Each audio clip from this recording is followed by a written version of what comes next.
This Gaslight Crisp was worth a lot.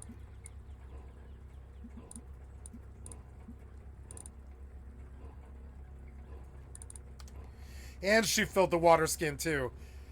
Wait, she has another one, does she? Give me another one.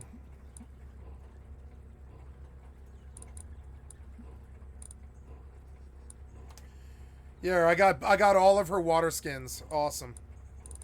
I have a lot of water skins now. That's good because I need them to hold water. I want to take all her money, but I don't know if she's got any money.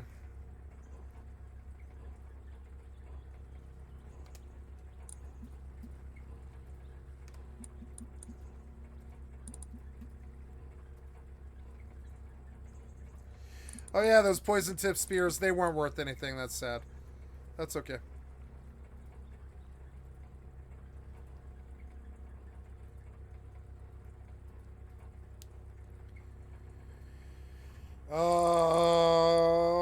Yeah, I believe that's everything that I want to sell. Offer, yes, complete.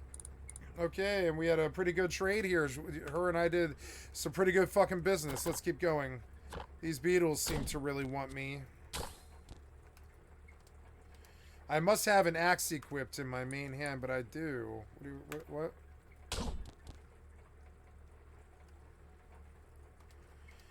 Yes, but I have an axe in my primary hand.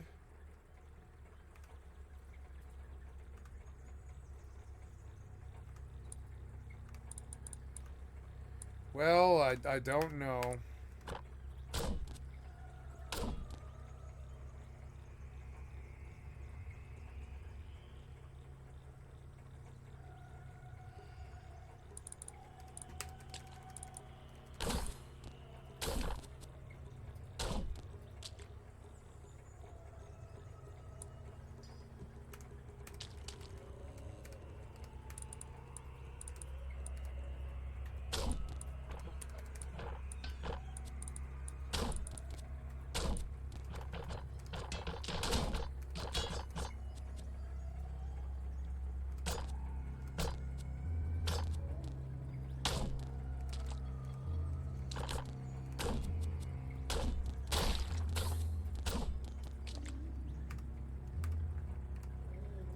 Good progress, that. I can't wait for the 17th. That's in 2 days. Dwarf Fortress is going full adventure mode. I'm gonna go balls deep into that game. I swear to God, I'm gonna try anyways. It might not be my game, but I'm gonna fucking try. I'm gonna try. If this game is good, I think that game's good. I'm convinced of it. I'm gonna try and make it work for me somehow. What time is it? It's 6:50. It's gonna be... The sun's gonna be setting soon. I want to go out the other direction looking for metal for just a couple more hours until the sun sets. Because, yeah, it's still light enough, see? Still light enough to get home. These are getting there. I want them to just naturally water. I don't really care. I could grow clones, I suppose.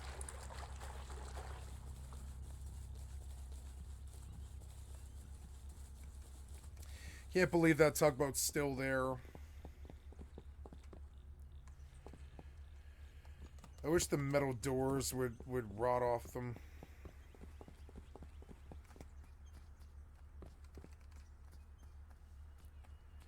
I don't see metal nodes at all. These guys have been starving me.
Oops.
Oh, did my other character get where she was going to? Yes, she did. Okay, so...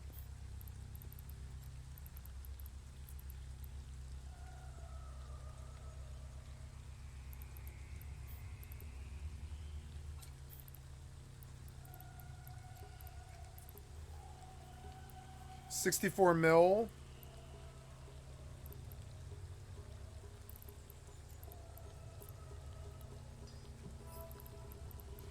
I'm at 267. Gotta buy Master.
Examined.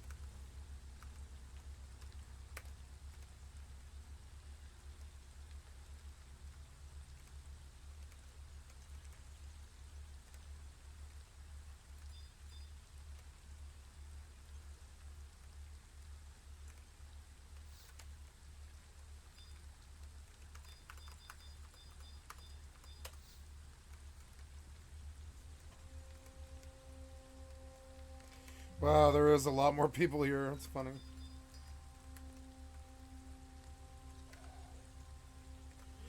Okay, I'm out of copper, so until the morning. So now we go to work on silver.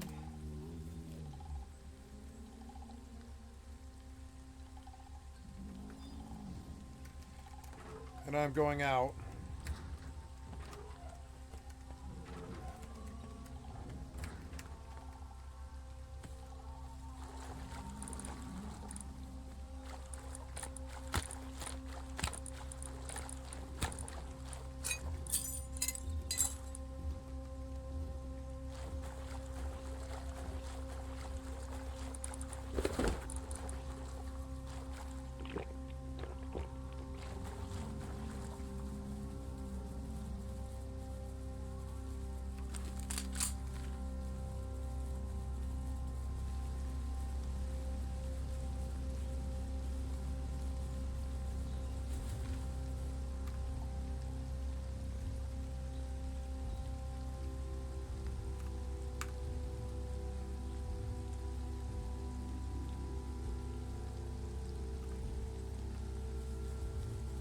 Oh, I see. There we go.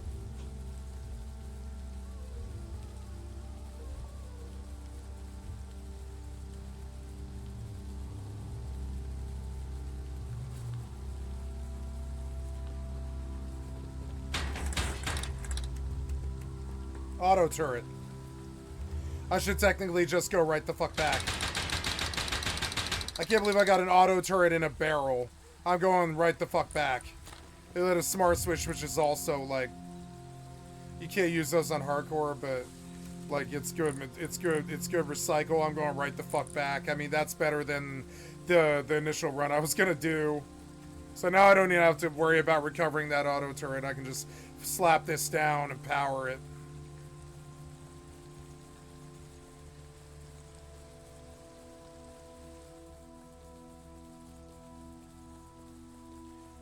I'll put a turret in the TC room.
Warp drive active.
Much more defense.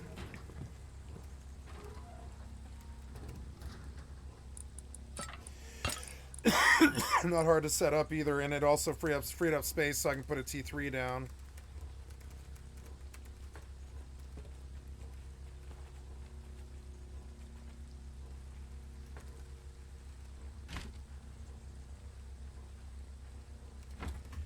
Wait.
Autopilot engaged.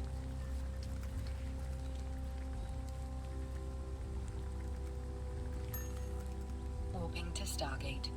Warp drive active.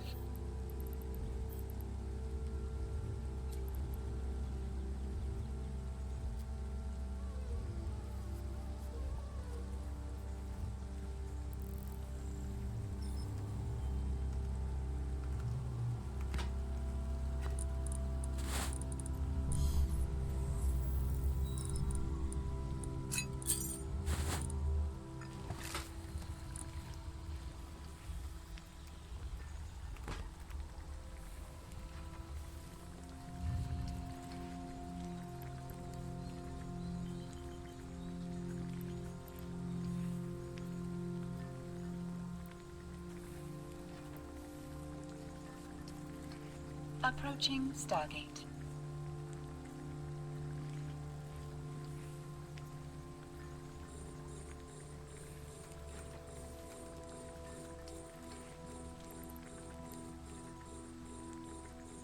Autopilot engaged. Autopilot jumping. Autopilot disabled. No waypoint set.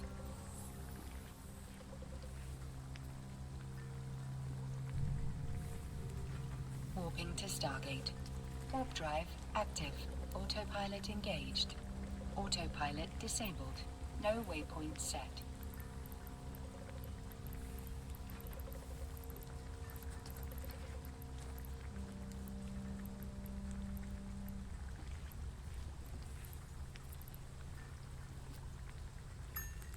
Autopilot engaged.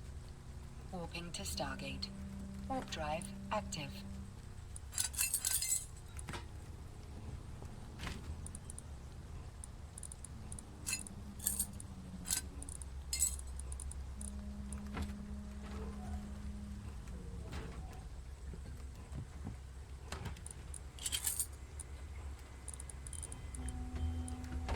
Approaching Stargate.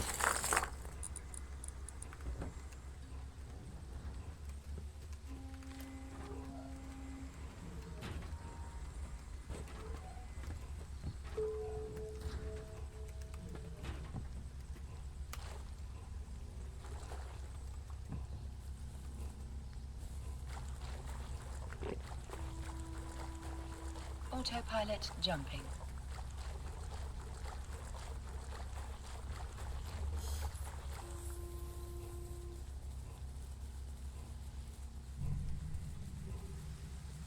Warping to Stargate. Warp drive active. Approaching Stargate.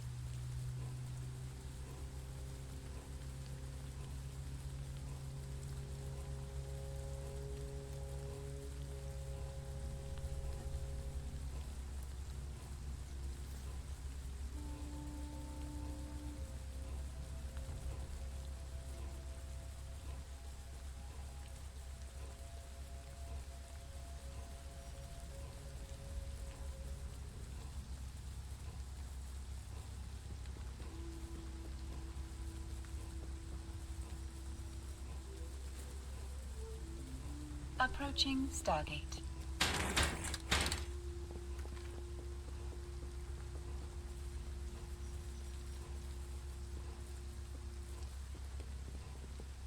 Autopilot jumping.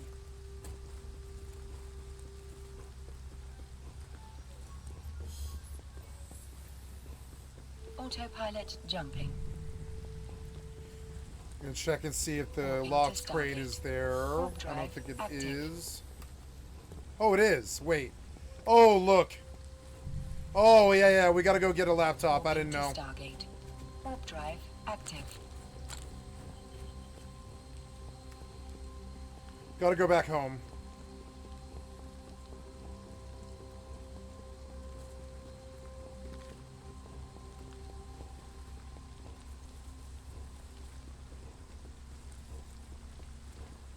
Grab a laptop and pop that bitch. That'll be awesome. Hopefully it'll be a Tommy or something sweet, or a SAR. A SAR would be so nice. Could shoot like animals and zombies from my roof and stuff.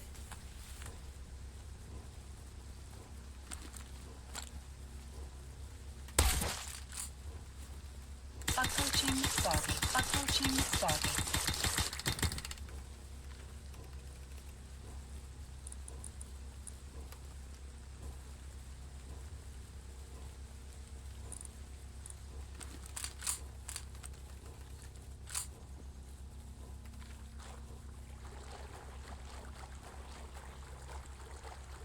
Autopilot jumping.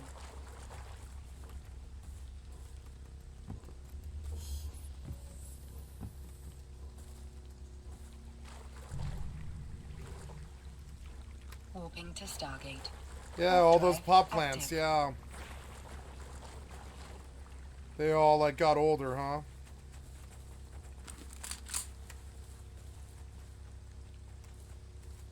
Autopilot jumping. I should technically pick these. I guess I will. Somebody else will get them. Warping to Stargate. Warp drive active. I knew I'd need this for meds, so I set this out. But I want them before somebody else takes them. Approaching Stargate. Yep, 250 cloth. Beautiful.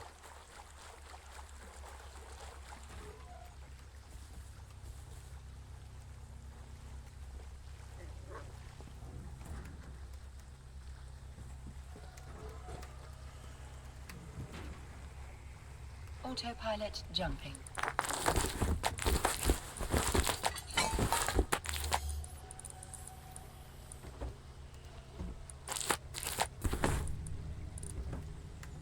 Warping to Stargate. Warp drive active.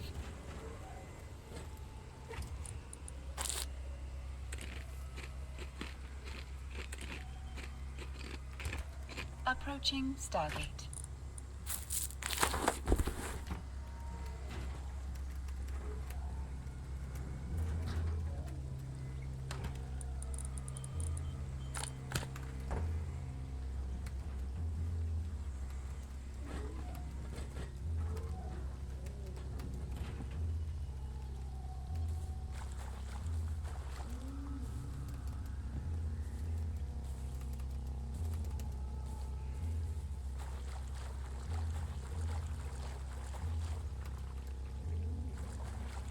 Approaching Stargate.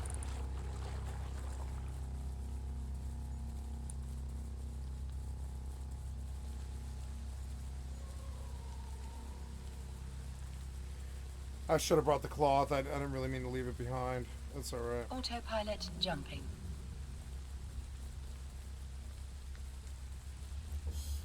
If I lose this set, I'll just log and go play a different game. It's fine. Autopilot jumping. Warping to Stargate. I don't know why I would lose the set, but I have this weird feeling that I'm gonna somehow lose this set right now. And I don't know why. But we'll see. Warping to Stargate. You ever get that dark Warp drive foreboding? You're like, active. I got a bad feeling about this one. I have that right now. Really bad. But we'll see. Maybe it'll be fine.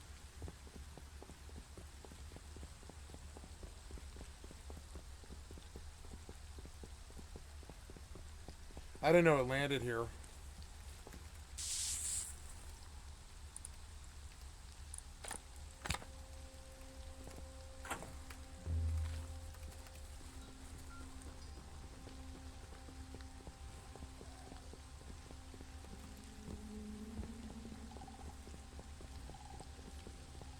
Approaching Stargate.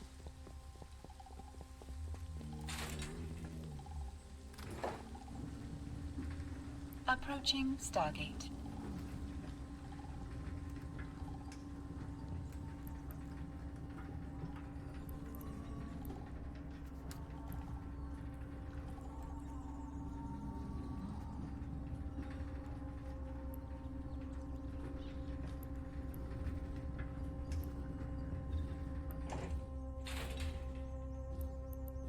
Autopilot jumping.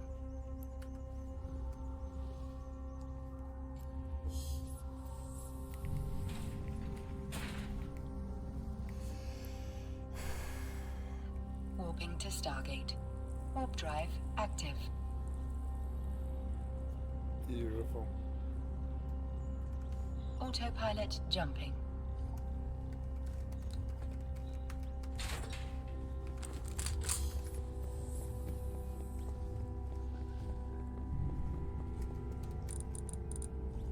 Warping to Stargate. Warp drive active.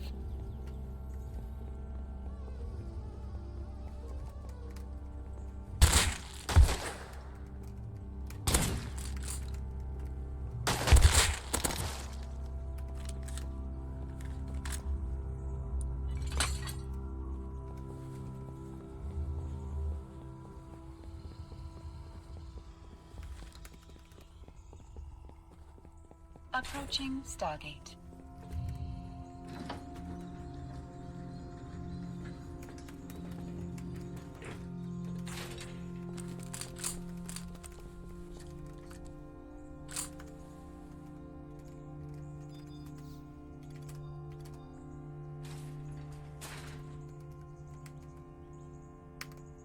Autopilot jumping.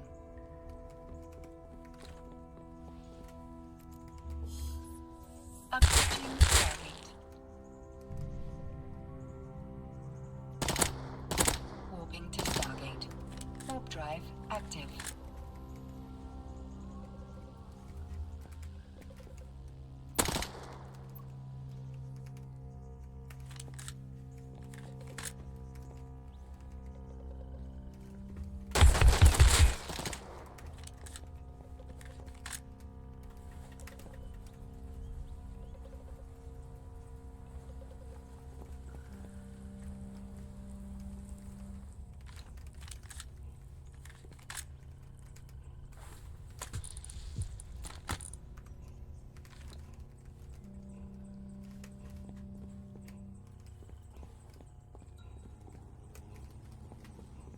Approaching Stargate. Autopilot jumping.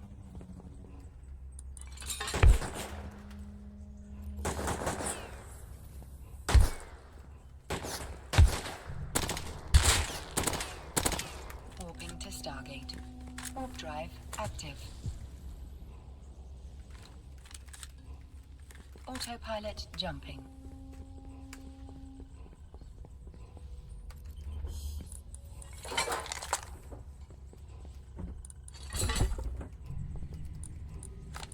Warping to Stargate. Warp drive active.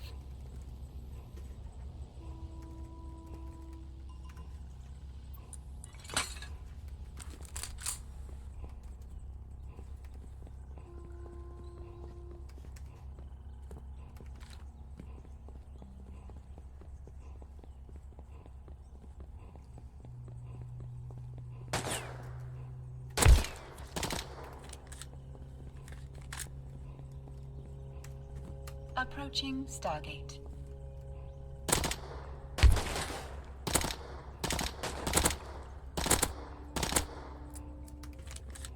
Approaching Stargate. Nice. I made up for the laptop I used. Ooh. I mean, why not? Yeah, why not? It's just an improvement, that's all. Someone's been here, I guess. At least since the server started. Autopilot jumping.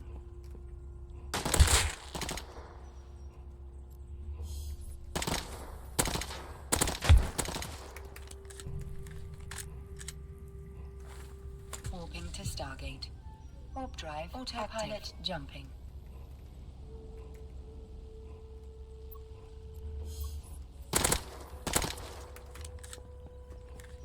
Does it cut the damage? I can't remember. Warping to Stargate. Recoil. Warp Damn, drive yeah, it cuts the active. damage. It's not good. I'm just gonna recycle it. I can feel it already cutting the damage, and I'm like, nah, it's not worth it. Free solar panel, but I'm just gonna recycle it. Nothing really that good in here, but that's alright. I got a laptop. That's makes up for the chest upstairs, assuming I get out with it. I don't even know if I'm gonna get out with it yet. Water yeah, water is cool because then I don't have to jump down. I can just, I don't know.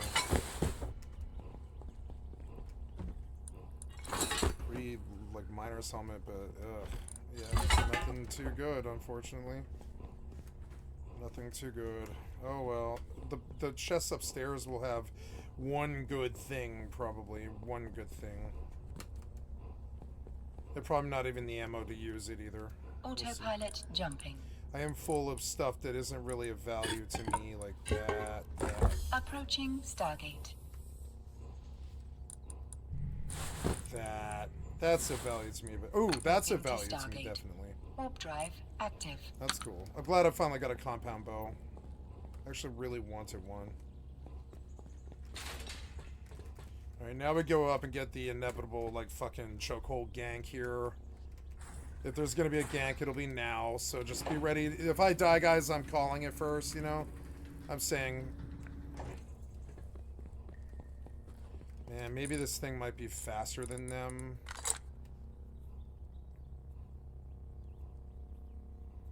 Yeah, I don't think so, but the recoil.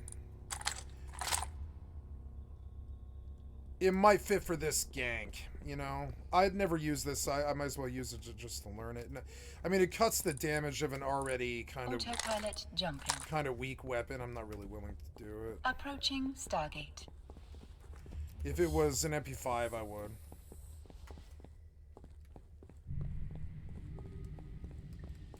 This gun isn't that good. You have to be very good. You gotta really triple dome them, like, probably 3 to 5 hits in the head.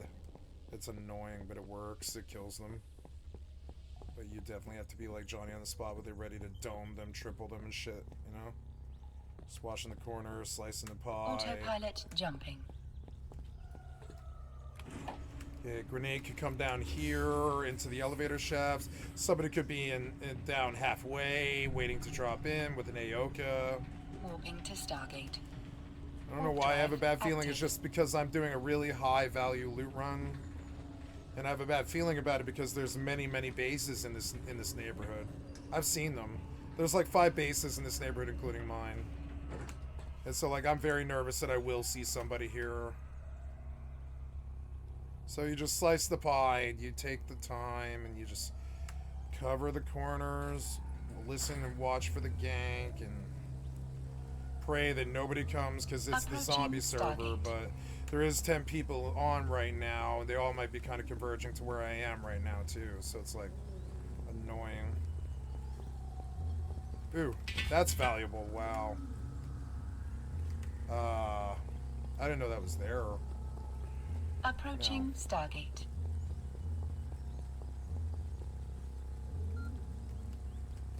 There's a timer on it. It's like 6 minutes. Ugh. Alright, the best spot to be for this...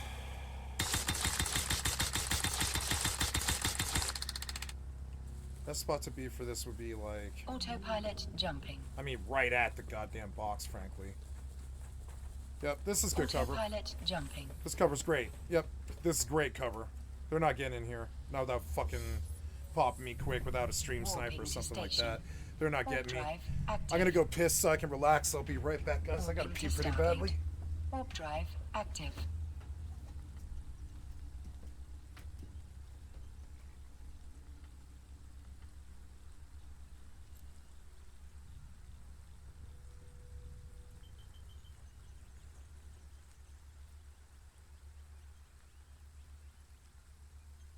Approaching station.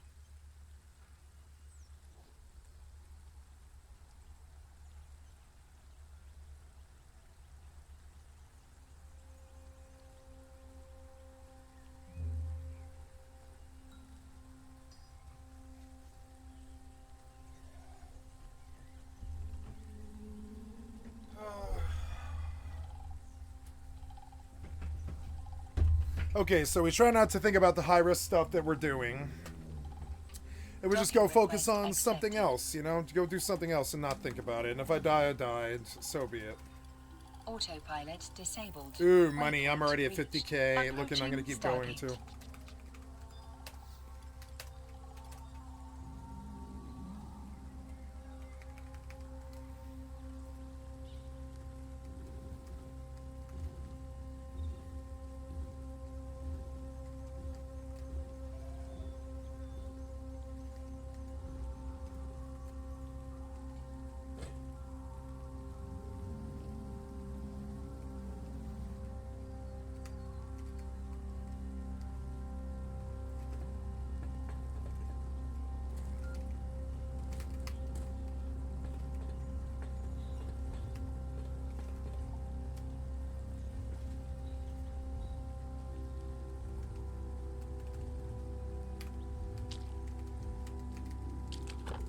Autopilot jumping.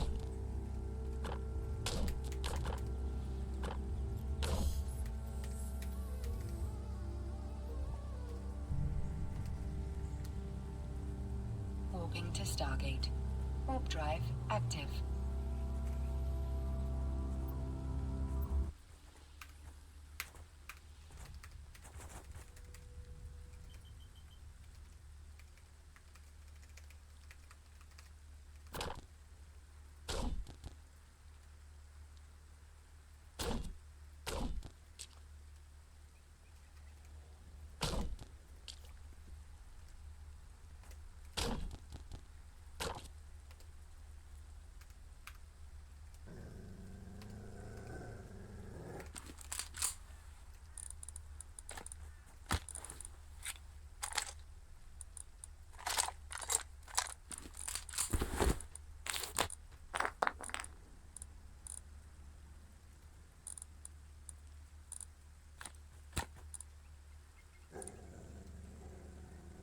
Approaching Stargate.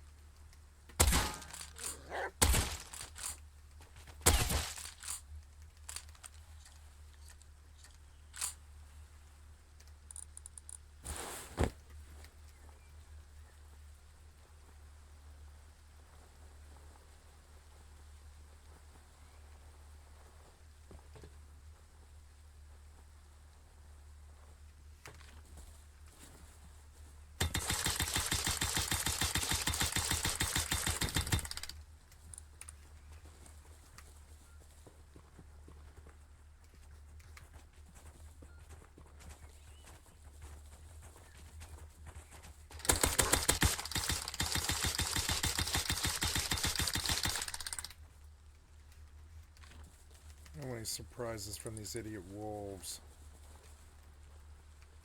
No any surprises at all. Autopilot jumping.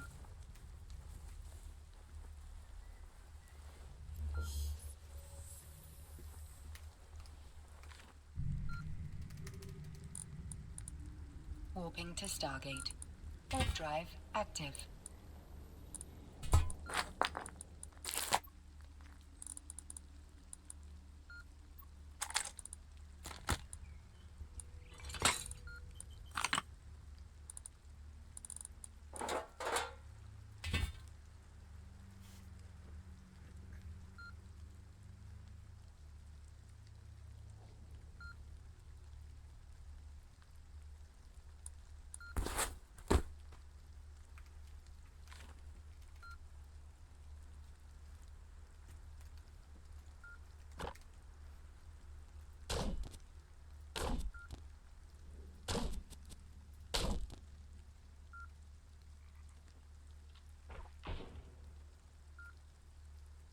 Approaching Stargate.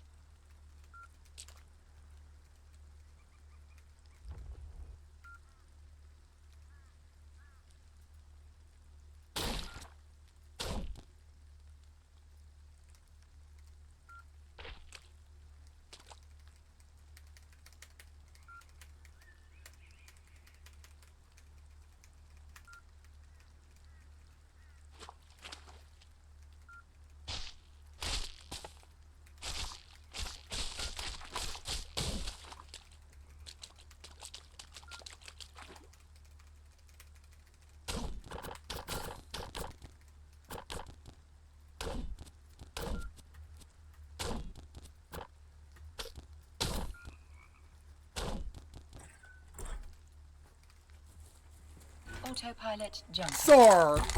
I'm so happy. That's what I wanted to. Yeah. Oh, yeah. That's what I wanted to. That's what I wanted. To Stargate. I haven't had a Warp SAR in drive so long. active.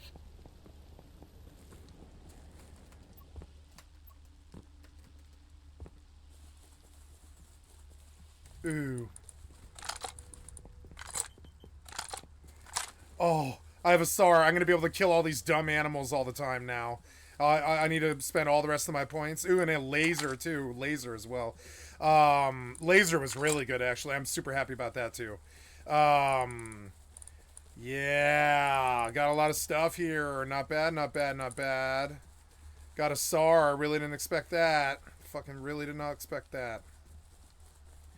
Now we gotta get some sulfur and metal. Oh. Uh-oh. Oh, they saw me. Well, I mean, I can put a suppressor on this and kill them. Yeah. Approaching Stargate. Oh, I don't want, uh-oh.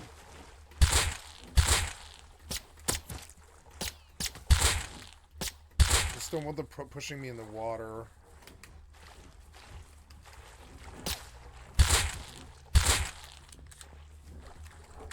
What? Gotta get this inside and up to the base. It's a really good sniping weapon. I have the 8X for it and everything, too. I just need a T3. Makes me want to play the game more, getting a SAR, you know? Fucking, like, good gameplay loop there. And on top of it, I got home with another laptop, so this cost me, like, basically nothing to pull a SAR. It's so good. SAR on this server is so rare. I thought I heard... Oh, that was just the door shutting, yeah. So cool. Hey, SAR. And I mean, yeah, and, I have to put the rest of my points in the chart. I'm about to ding.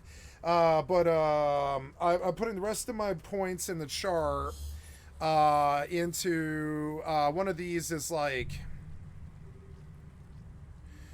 blacksmith, and so I'll need to put the next 12 levels or something into blacksmith, because if the SAR will drop from the crates. Wait, respec costs money now. How much money do I have? Can I respec? Oh, cool. Yeah, that'd be cool if I could respec, and I would buy into player settings. Toggle the XP, toggle the XP pump bar, reposition the XP pump bar, toggle the extra pockets HUD button, receive notification of the skill trip when a buff triggers. Yes, I do. Yeah. I wonder how much money I have. So, I think they tell you all the time. Oh, keep voting, use reward list. Kana Kitten's vote has voted.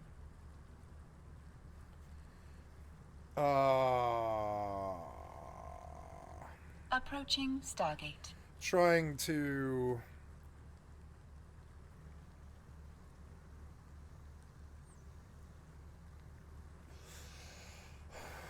Damn it, did you turn off? Is that what this is? No, now you did.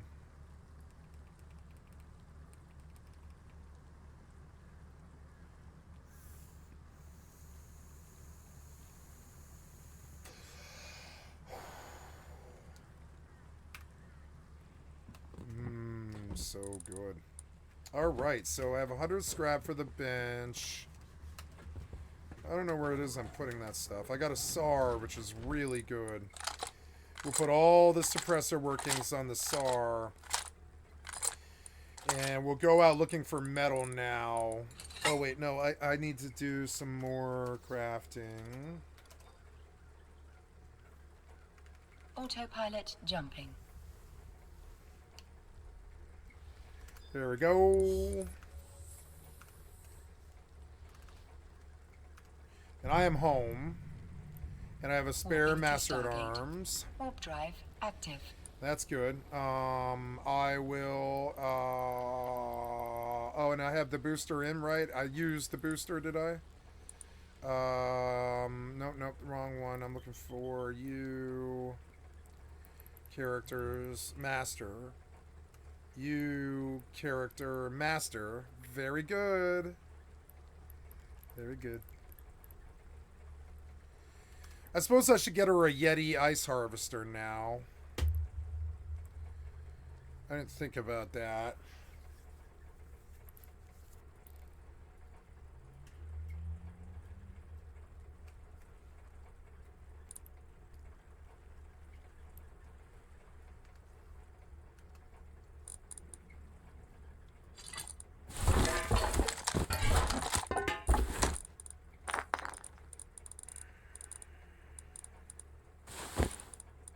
Approaching Stargate.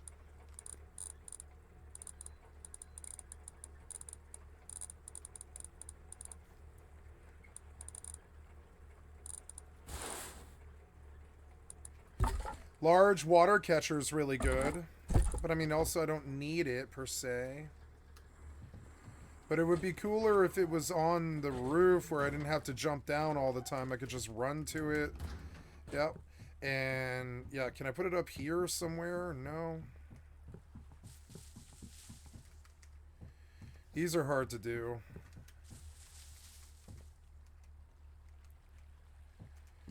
That would be dumb, but we can place it. You know?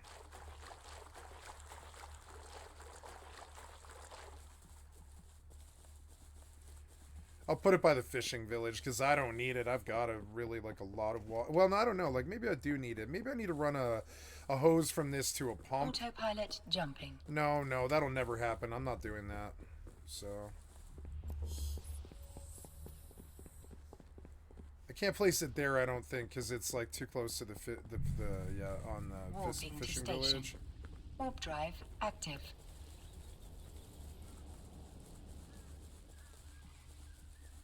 There, see?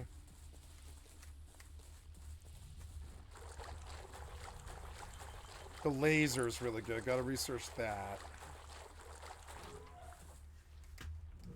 That'll make the SAR even better. That's a T3 item. I can't produce it yet, but I will.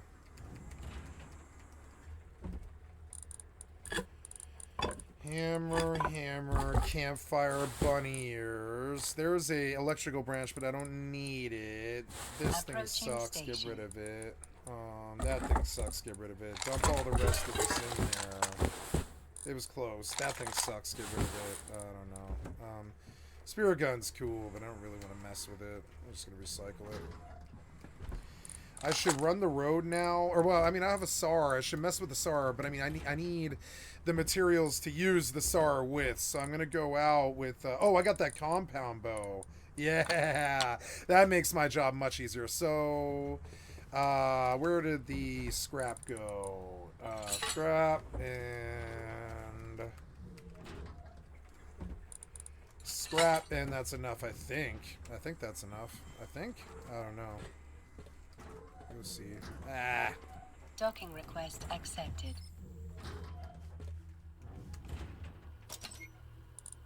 Autopilot disabled. Waypoint reached. That's very good for me. Get me a nice set of compound bows now. Gather all the rope in the place and make like 5 compound bows. And then, yep, in the SAR. Oh, yeah. The SAR is awesome. And the SAR, I should make a tower. Like right here, I should just make a tower that goes upwards.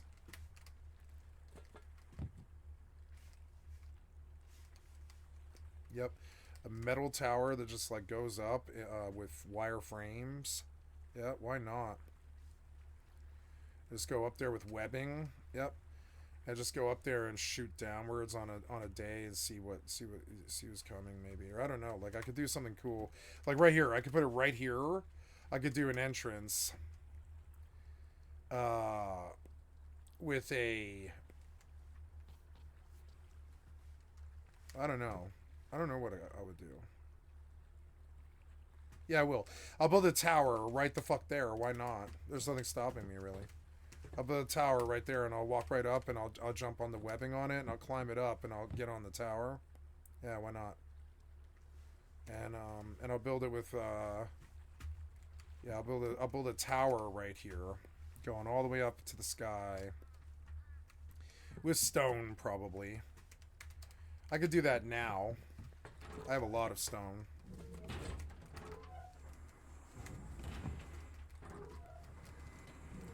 I can go up there with the SAR.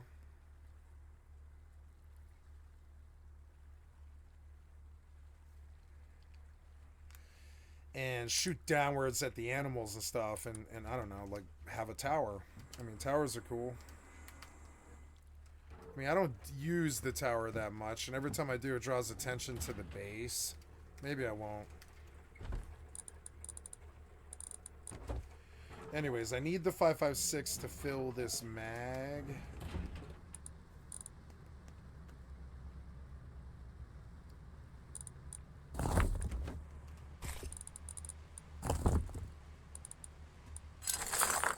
How fortuitous. I have foreseen this coming, and I have prepared. Yay. Gonna make me some bullets. Okay, is she home? She's home. So, cool. And we take out this Master at Arms, and we stick it here. We have some compressed ice. Gonna stick it in the hold of that. Let's see what the ice belts are like.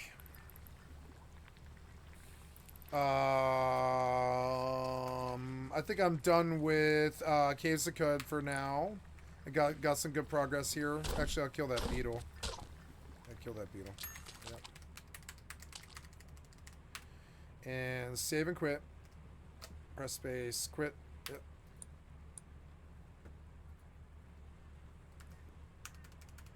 I don't really understand if adventure will adventure mode connect to the fortress mode? In Dwarf Fortress, does adventure mode will Dwarf Fortress will adventure mode link with fortress mode?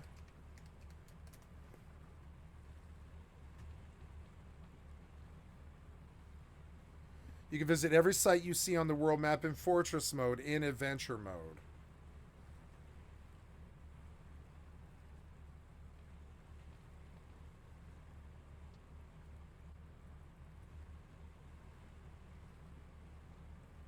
Updated wrestling, huh?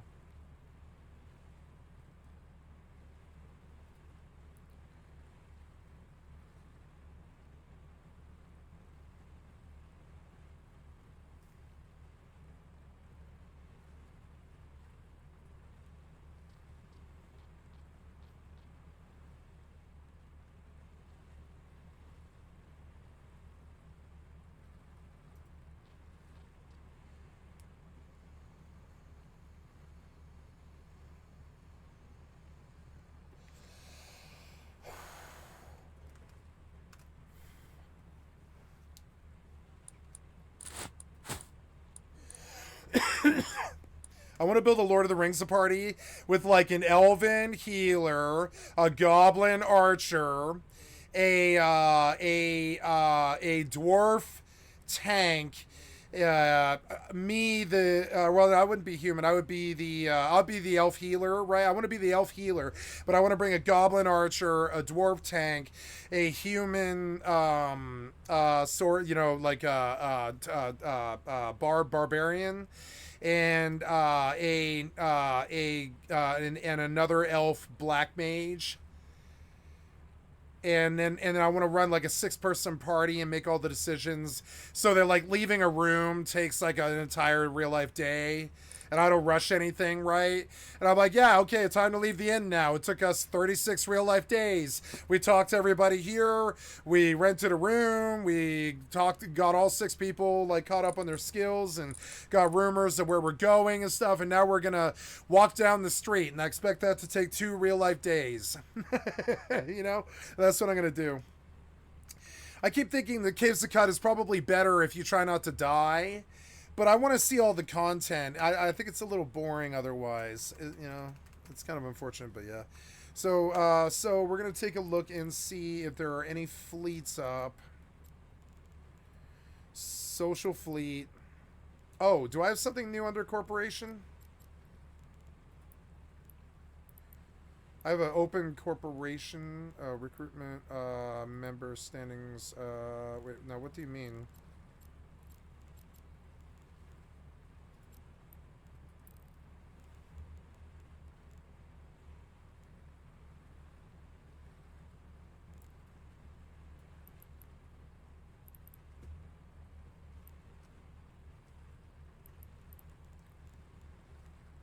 I didn't know if I got that, but apparently I probably rejoined my old corp.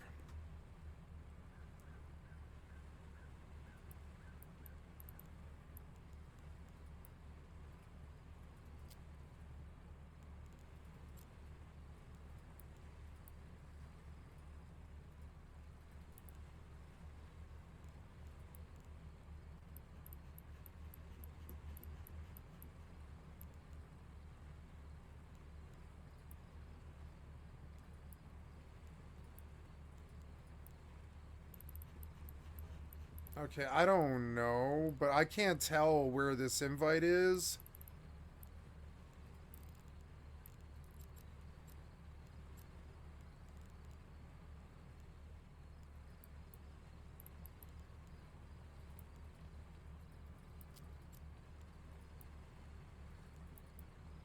Oh, I was directly invited back, huh?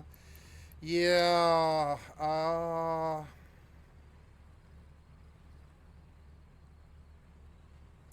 Was my other character invited? I suppose that's part of it. Yes, I was.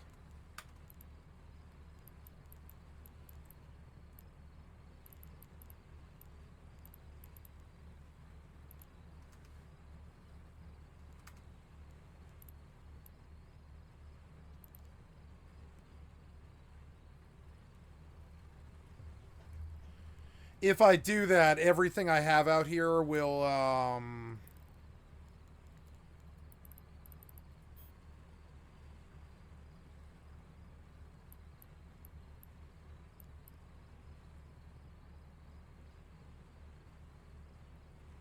anyways, I could go back to my old corp because they run ice mining every day, boosts all the time, and all I have to do is tip, and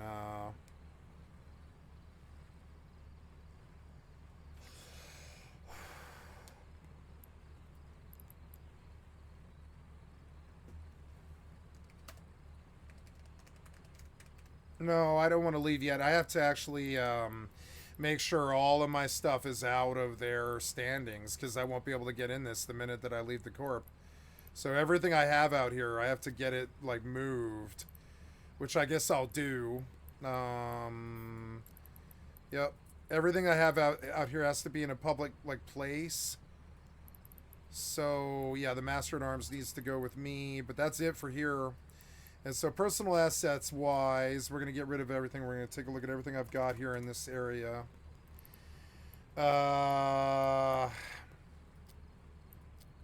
In Ainsan, we have all that stuff. It's got to be packed up.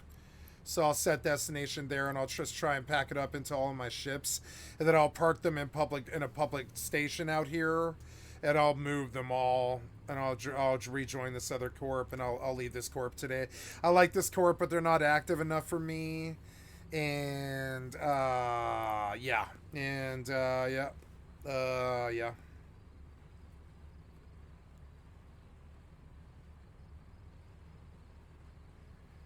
So this is everything in this station. I'm gonna trash this here. Yeah, I'm just gonna trash that because I'm not using it, so I don't have to worry about it. Yep, everything here is gone. So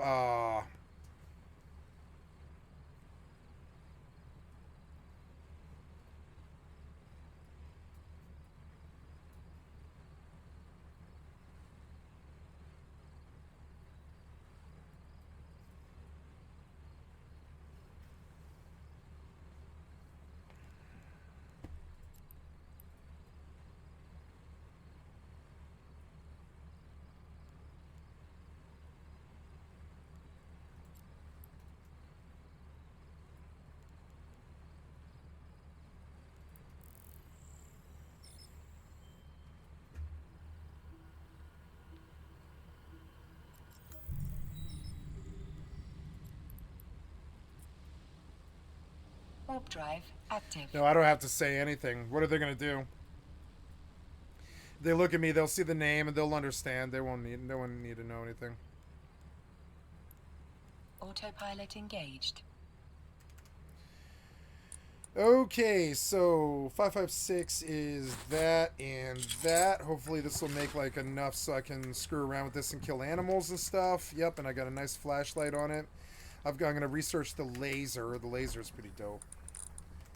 Yeah, I'm looking forward to rejoining my old corp because they have good ice mining ops going on every day. I'll make so much money in there. I was making so much money in there. Way more money than I am here. Every day I'm like, where's the corp? Where's the op? And the op is sometimes good. It's like moon mining and stuff like that, but... Autopilot jumping. I never really wanted to be in Goon Swarm Federation. And that's a thing. Warping to station. Warp drive active. Nope, Autopilot stop. disabled. Autopilot engaged. Warp drive active. Yeah, right. We have our bullets, probably 93 bullets. Yeah, that hits the spot, and now we're gonna be able to shoot like wolves and shit from the roof, and have no problem. You know, that other bit, I wouldn't mind the what's it called? The muzzle boost. Oh yeah, the muzzle boost. Yeah, the muzzle boost is actually good for the SAR. I'm gonna do that. Muzzle boost instead of suppressor. Never mind. I'll do the suppressor. It's fine. Docking I request put it on the accepted. shotgun. Oh, cool. You can. Wow. What's it do again? Yeah, it makes a fire rate. Yeah, you can fire faster. Blah blah blah blah blah. Yeah, that'd be cool if we could fire faster. That'd be sweet. But it needs a suppressor though. But yeah. Okay, so cool. We have like 5.56 and a SAR out of nowhere. I really didn't think that was gonna happen, but it did. Nice. And now I can like shoot shit. I'm gonna keep this by the door where I can snipe at stuff. I might enclose this door. I'm sorry. I might enclose this now. I don't know if I can. I think that thing's blocking it now. I don't think I can put a wall right here.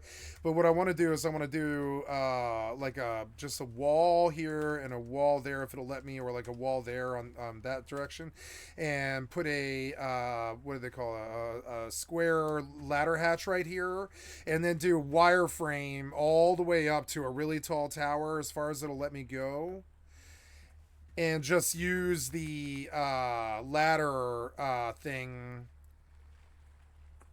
Or, well, I could just put a stair. I could put a screw spiral staircase all the way up here and just make a tower with access out of my base, right? And yeah, and then in like in a door right here, so I can go out this direction if I want to and visit the gardens. Yep. And I will put a tower right here, I think. Or no, I'll just put wireframe right here. And that'll be enough, I think. I mean, I don't know. I think so.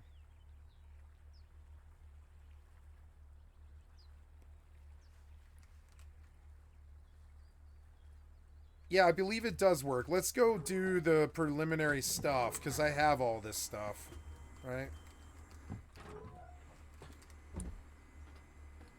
So, I have a lot of rope, which is good. I want to take that and some wood and make some compound bows. Like 5 of them. Make some compound bows. Like, yeah, like a lot of them. Nope. Oh, did I not research it? Ooh, I did, but I don't think I got it out and learned it. Ooh, it's sunrise.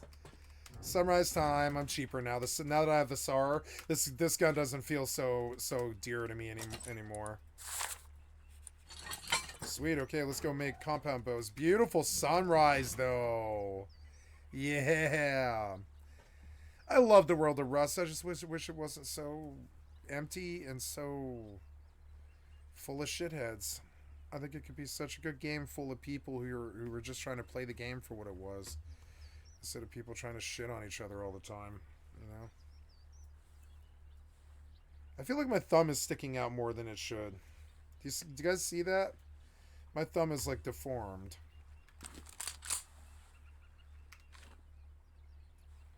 Oh no, maybe that's just the way these gloves are on this uniform. That sound made me nervous.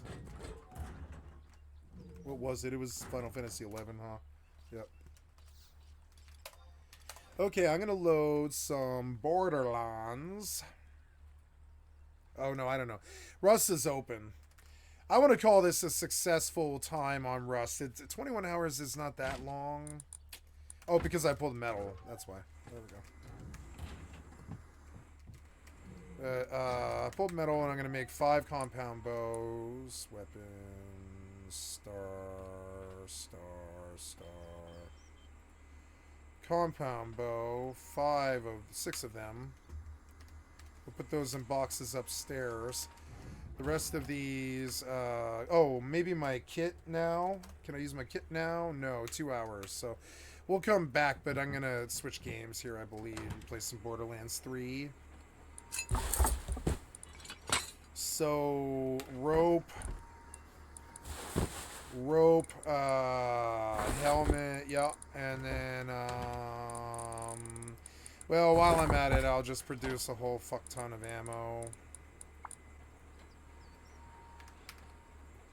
Yep. Actually, produce more. Yep. And there we go. Good. And yep. And now we have yeah, about 30 hours in here, which is good enough. That's good enough to come back and get metal tomorrow. Or I could go out now and just leave all these guns here, I suppose.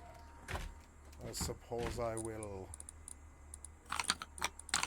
I don't know. I already looked for metal. This neighborhood has been stripped. It's annoying.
Finally, a decent weapon.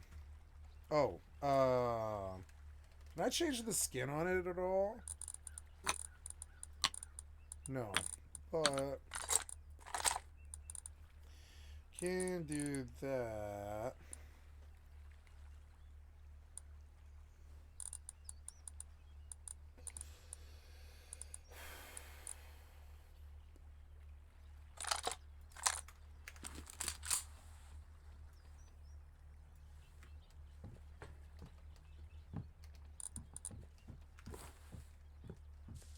I want to leave this suit behind. There. It happened again. Look, when I'm jumping around, I'm going slow suddenly again. It bugged my character, I think. Yeah, I think it's jumping on those things is messing me up.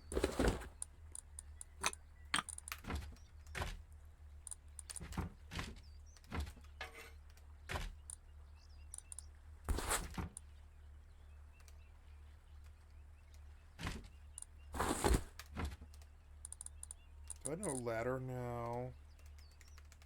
No, I need to research that.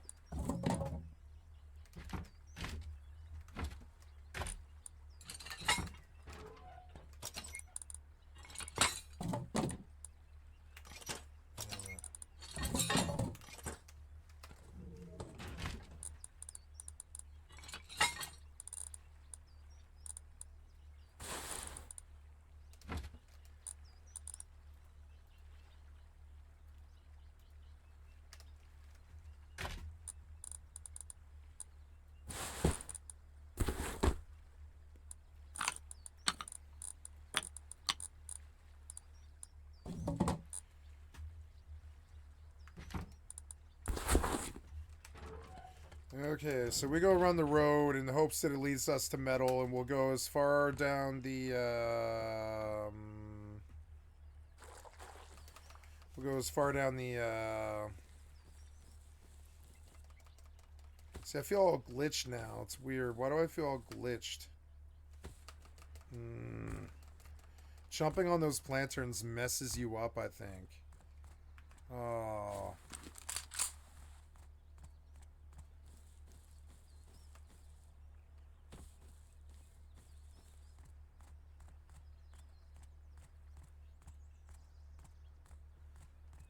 See, I'm messed up. I need to relog. It's not safe to do it here, but I mean, it is safe here, probably. Yeah. I'm gonna reload because I'm messed up. God damn it.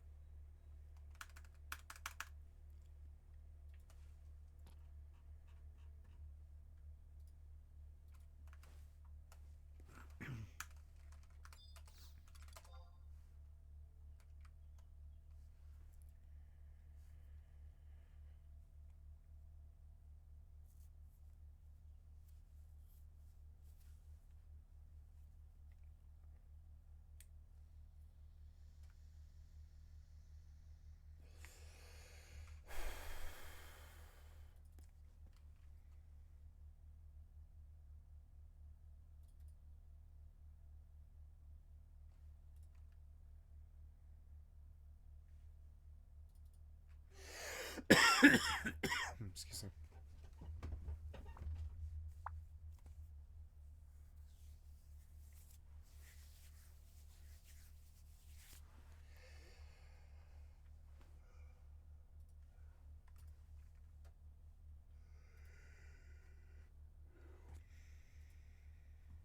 Okay. Good. She is where she should be, but we're gonna go open this and take a look at what's in the item hanger. We're gonna take this with us, and we're gonna move the Mackinac and the Miasmos out of here to a public station. And I will accept these corp invites.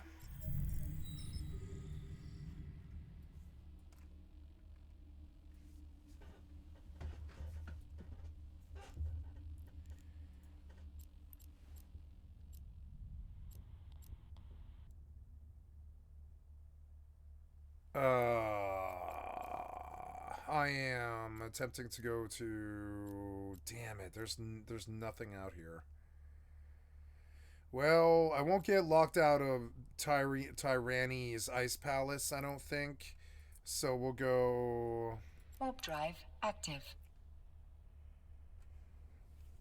So we'll go park there.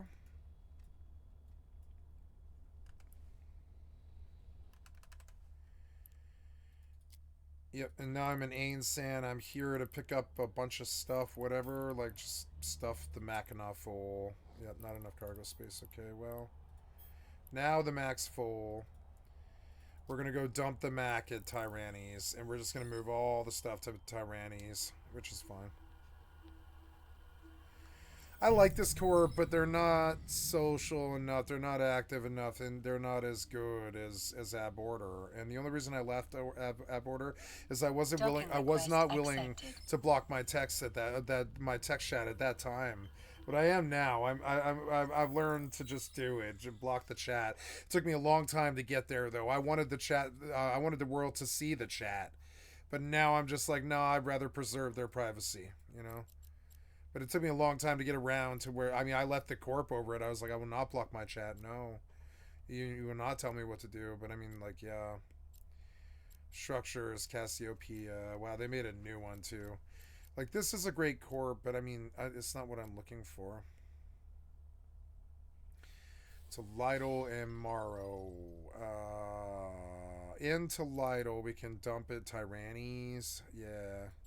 Warp drive Because there is no public structure here. They want to take over Ainsan. That's insane. I mean, like, they're a good corp and they're doing well, but I don't know. They're not, like, really my style, I don't think. So, and I like them. They're good people, but they're not really my style, I don't think. Ab Order was.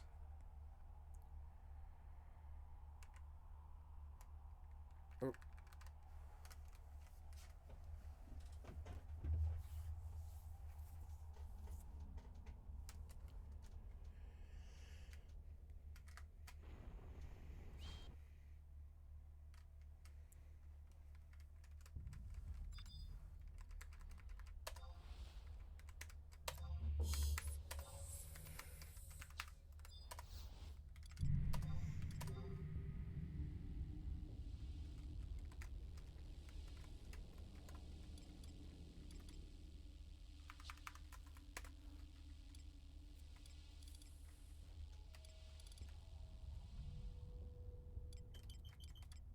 Am I out of fire? I am out of fire.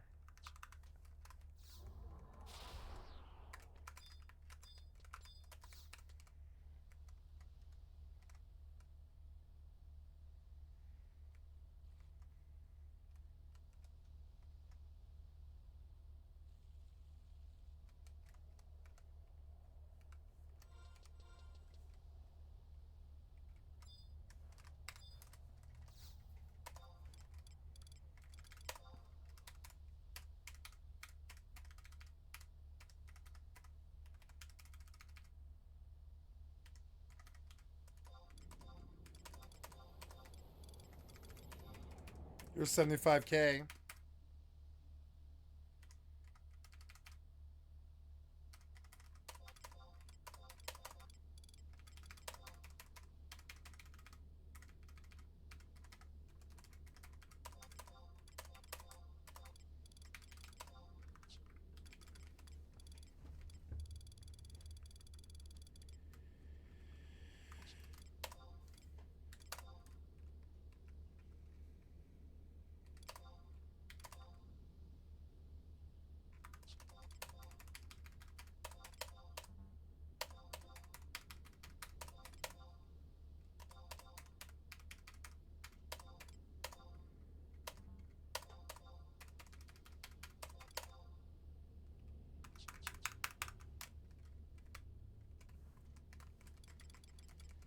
No, I'm out of silver ore now. So I guess I go collect whatever I made and roll forward. Try to make 100 grand today, and then just roll it forward tomorrow. Try to make 100 grand tomorrow, and keep going, going, going, going. You know, try to make 100 grand like that chocolate bar. You know, like that Office episode. You feel like 100 grand.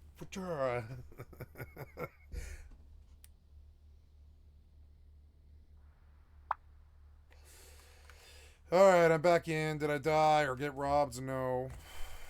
And I cannot seem to jump right. I feel like I'm fucked up or something. Tell me that's right. I am not moving right. I don't understand.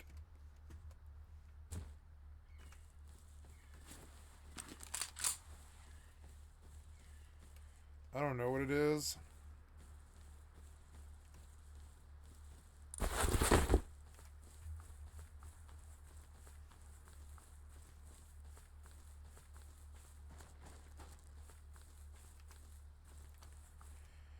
Maybe I'm just not sprinting. I don't know. Did something change?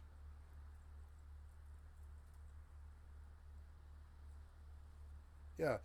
Always sprint is off, right?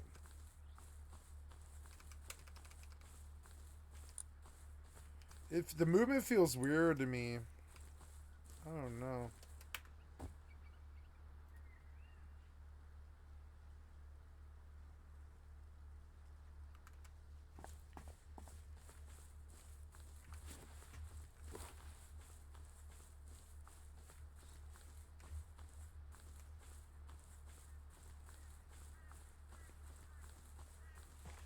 And I am moving really slow for some reason, and I don't really understand why.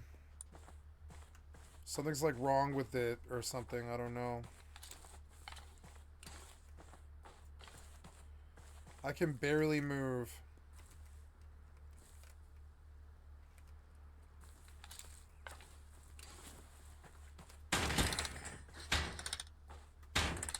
I can't barely move. See it?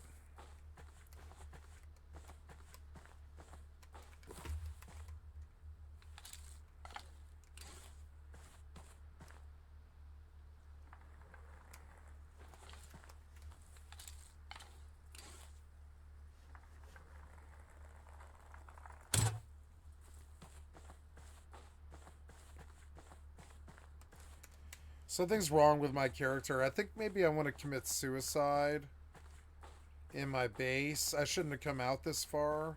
Something's wrong. I'm moving so slowly. I don't know what's going on.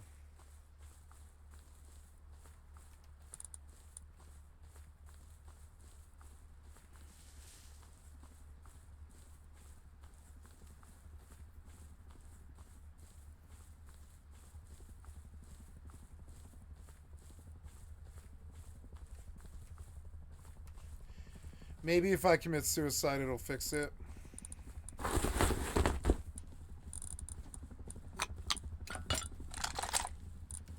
Go back to the base and see.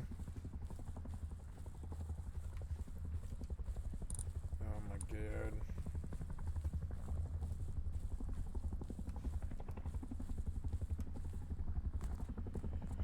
I'm moving so slowly. Look at this. It's like I'm sick with something or another. I don't know.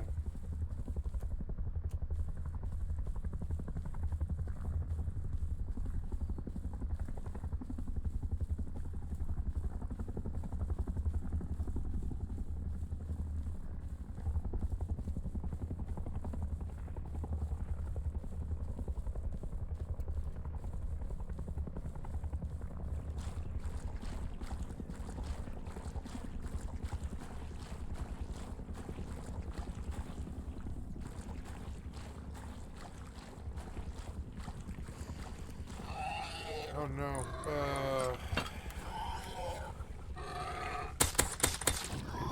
Well, there's the death I wanted. That works.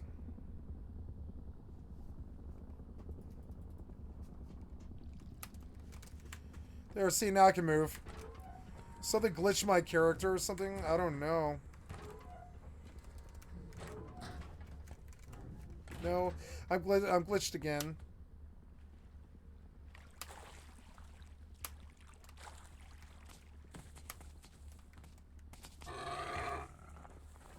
Oh, damn it.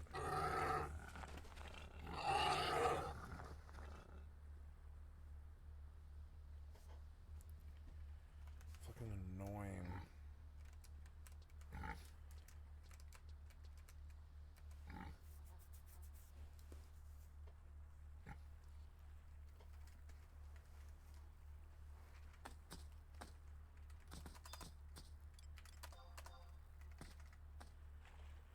There it is, 62,000.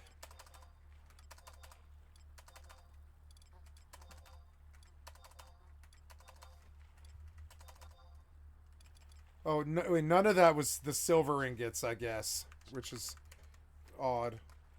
I guess it was all those weapons and stuff that I bought. That's good, because I need it. But I guess I didn't make silver sales. I'll have to go take a look. Well, now I have money to work with, which is good.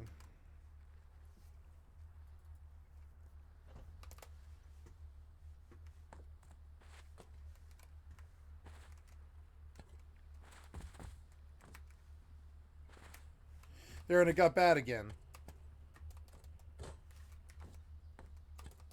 No, and now I'm like, no, now I'm fucked up again. See? It's like something's wrong with it. Maybe it's the... No, it's not the other games. I don't know.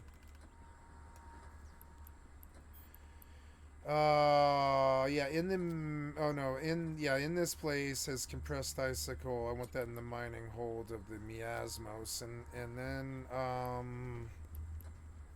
yeah, this is, and then personal assets wise, in Ainsan, I have some ice harvesting drones. Cador Prime and Tolidal. Tolidal I have a lot. In Tyranni's Ice Palace, which is where I am right now. And then in Virgo I have more. So she'll have to keep running back and forth, I guess. She'll have to dump this here. Yeah. And go get more. So that's okay though. So we'll go have her dump it here.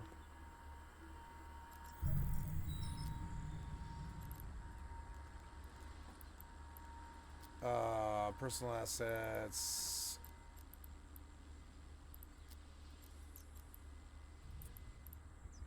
Warp drive active.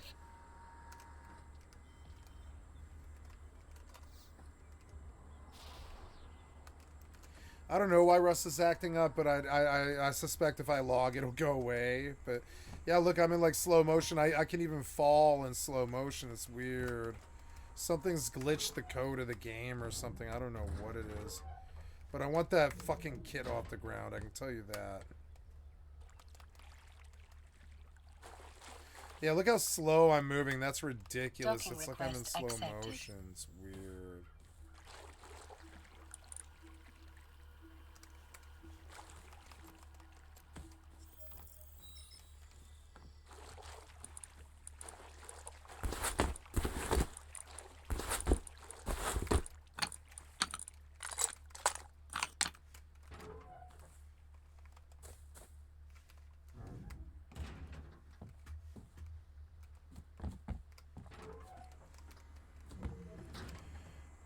All right, we have a good set. I was gonna go out and farm, but I mean, I have 30 hours in this space, so I'll come back in the morning, and I suspect it'll be fine. But yeah, yeah, my kit's up in 2 hours, so I'll pop back in a couple of hours. Yeah, but I'm done with this for now. It got kind of toxic when it slowed down. I couldn't even work on the game. I was just like, all right, fine. Well, you want to be like that? I'm gonna go play the contender. I'm gonna go play the competitor then.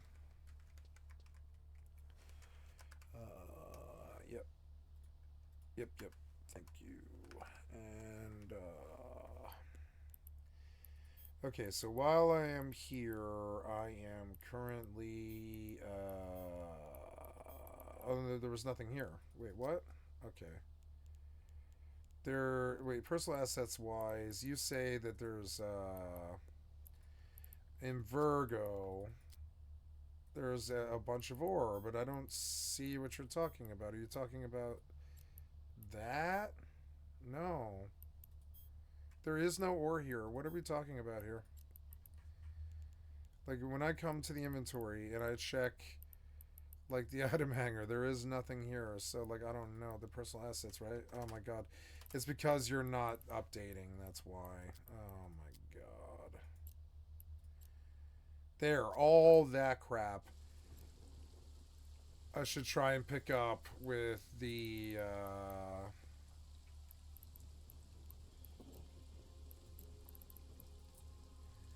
Nope.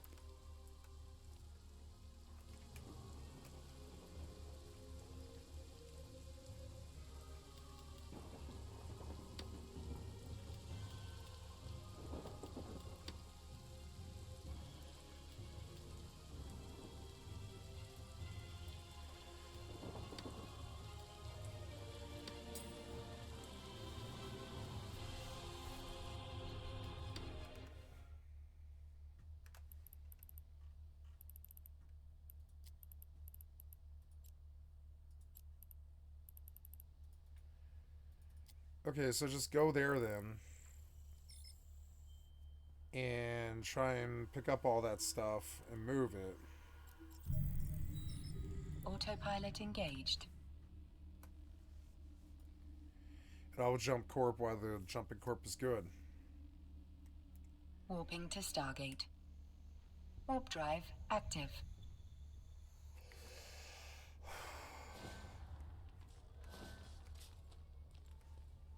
It's snowing.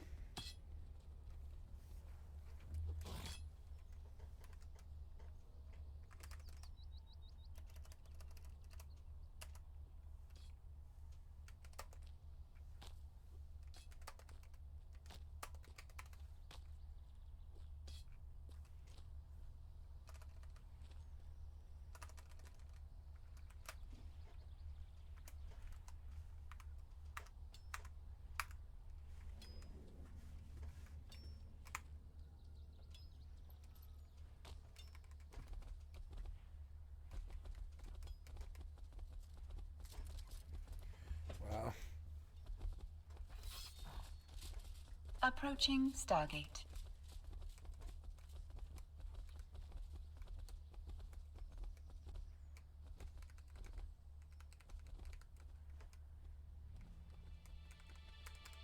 Get away.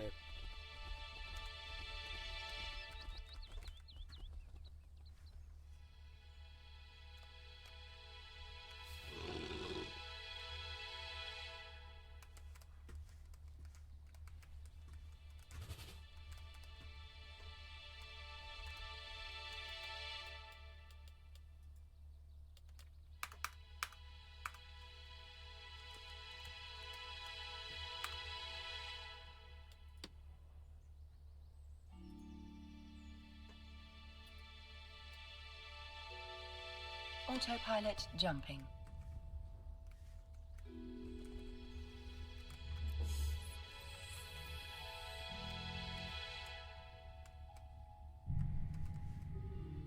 Warping to station. Warp drive active.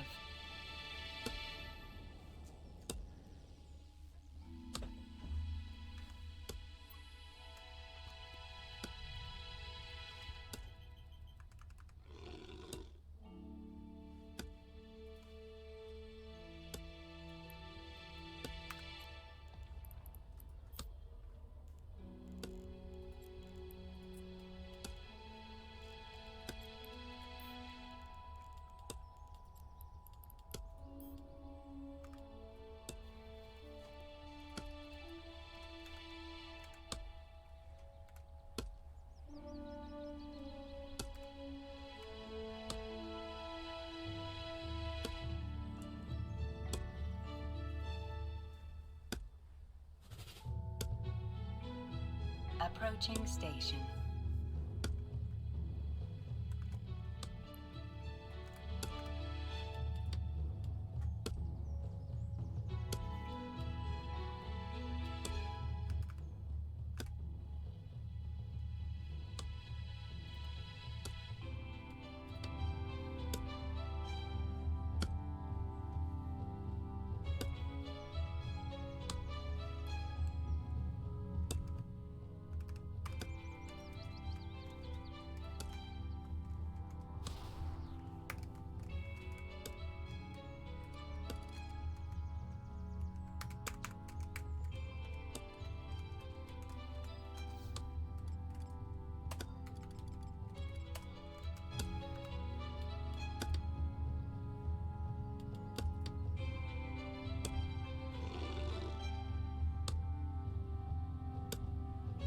Docking request accepted.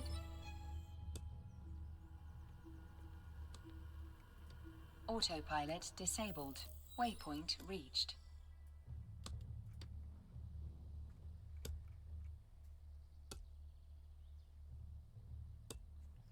I love that it's snowing for Burnham.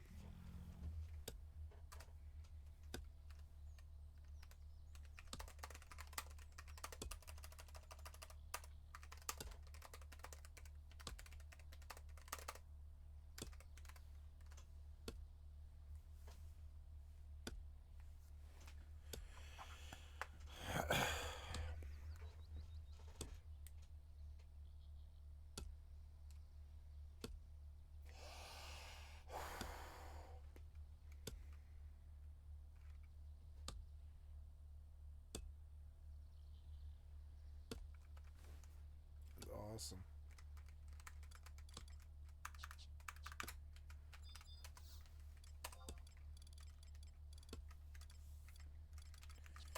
Okay, so we buy in goldsmithing.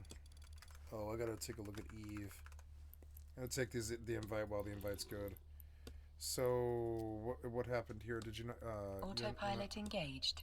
Oh, but you have no destination. So, we're going to personal, right? Autopilot disabled. No waypoint set. And show me what I have. I have a salvage list, yeah. And in Ain Sand, I have that stuff. Son of a bitch. So, in Ain Sand, there I've got that stuff. So, we'll do all that with the Iteron Mark V. That's okay. So, we'll go drop this ship. Warp drive active. At Tyrannies. I love Tyranny.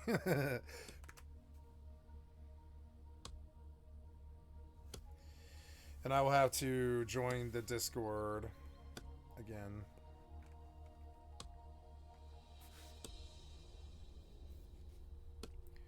Which is a whole thing. But I mean, it's worth it. That corp will make me a lot more money.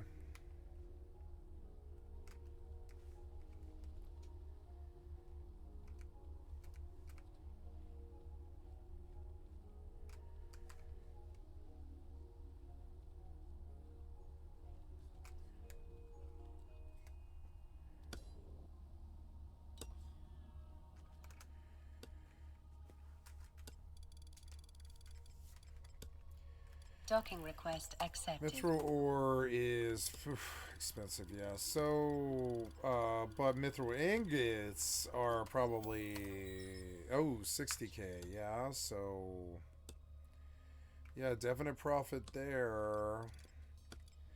But I don't have enough money to play around with it, unfortunately. I have to earn it by doing silver, and silver's running out for me here. I'm buying all the silver there is.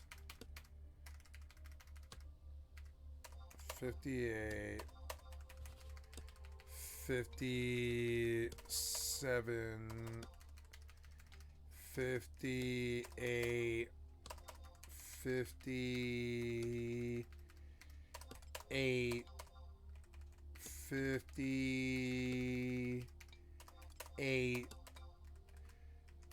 58, okay, 59, 59, 59, okay, 6, 6, 6, 6, 6, 6, 6, 6, 6. I'm full. I am full. So your inventory is full. Okay, and then I've got to go back to the mock house to go dump stuff because I'm full. Oh, I can zoom in now. I'm out of party, which is good. I like zooming in.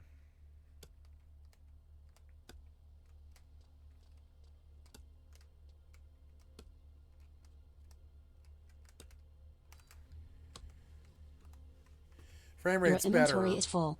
on this. I don't care if it looks crappy. Frame rate's better, and that's what I care about. Yeah, I'll do Dapplewood. I really don't care. It's still too loud, unfortunately. I like the music, but I want to hear the Fallout soundtrack without playing the game, frankly.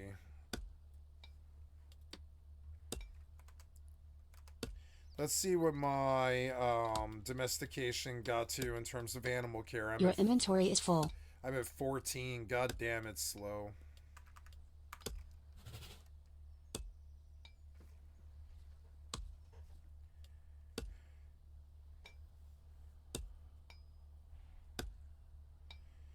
How long does this take? Like a year?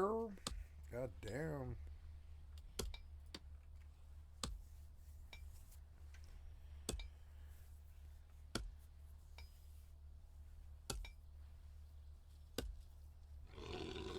Your inventory is full.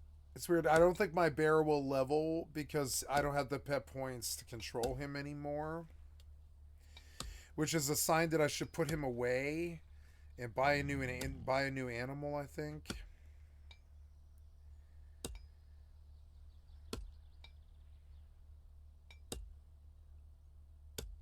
I would be okay with a wolf, but I mean, no, they don't like. I like bears, and I could level bears, I suppose.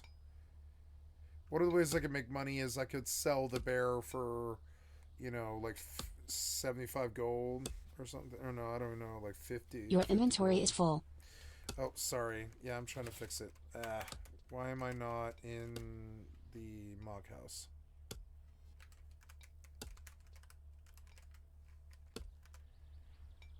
Yep, and I want to turn the master down because I don't want to hear the mining.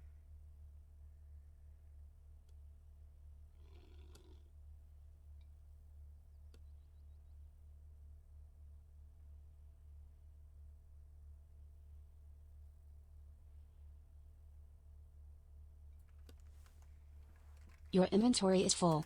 Alright, I'm going. I'm sorry. Okay, wind,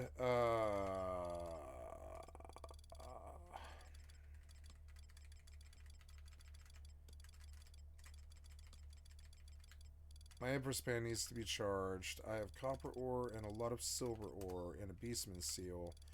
That's perfect. And then 4 stacks of fire will be good enough for now.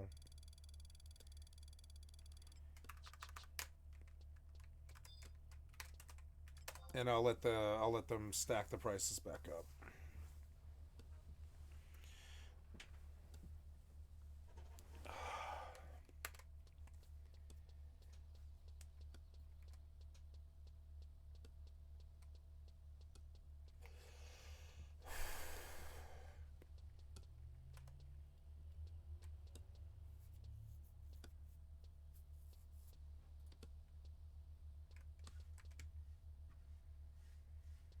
Yeah, at least the game doesn't feel like it's gonna crash on me.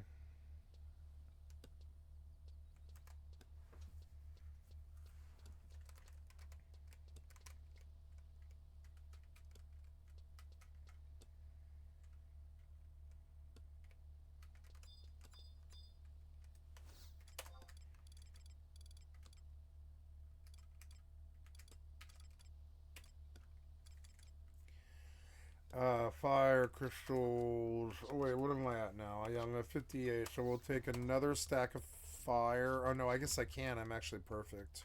Yeah, never mind. That's okay.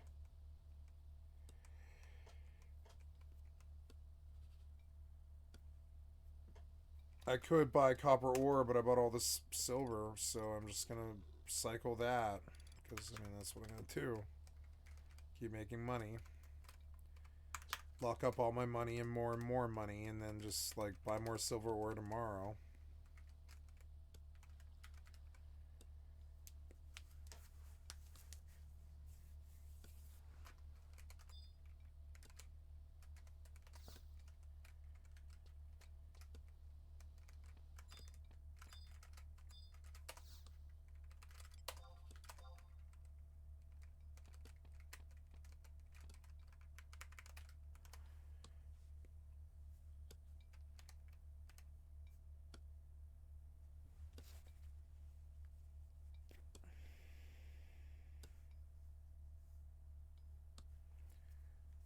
Oh, the snow for Burnham ended. Oh well, my frames are better at least. Yeah, in this crappy mode. Makes everything look so blurry is the only problem. But yeah.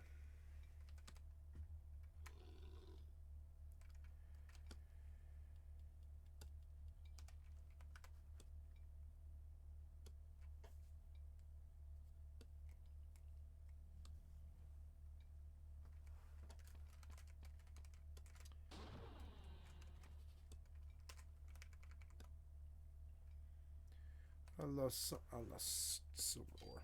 Oh well.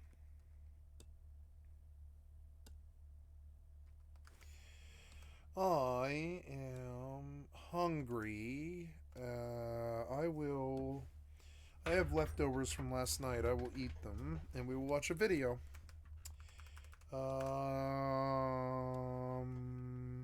Yeah, let's look at Dwarf Fortress on YouTube. I'm excited. In 3 days, it's gonna fucking light up, and I'm gonna go crazy.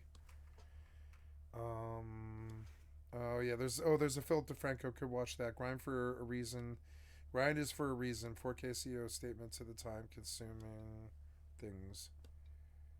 Time-consuming things. Yeah, grind is for a reason. Yep. That was mine.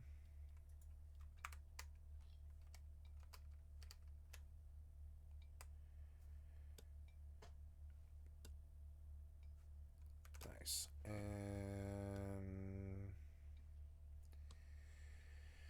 yeah, we'll do well, those are good, but I wanna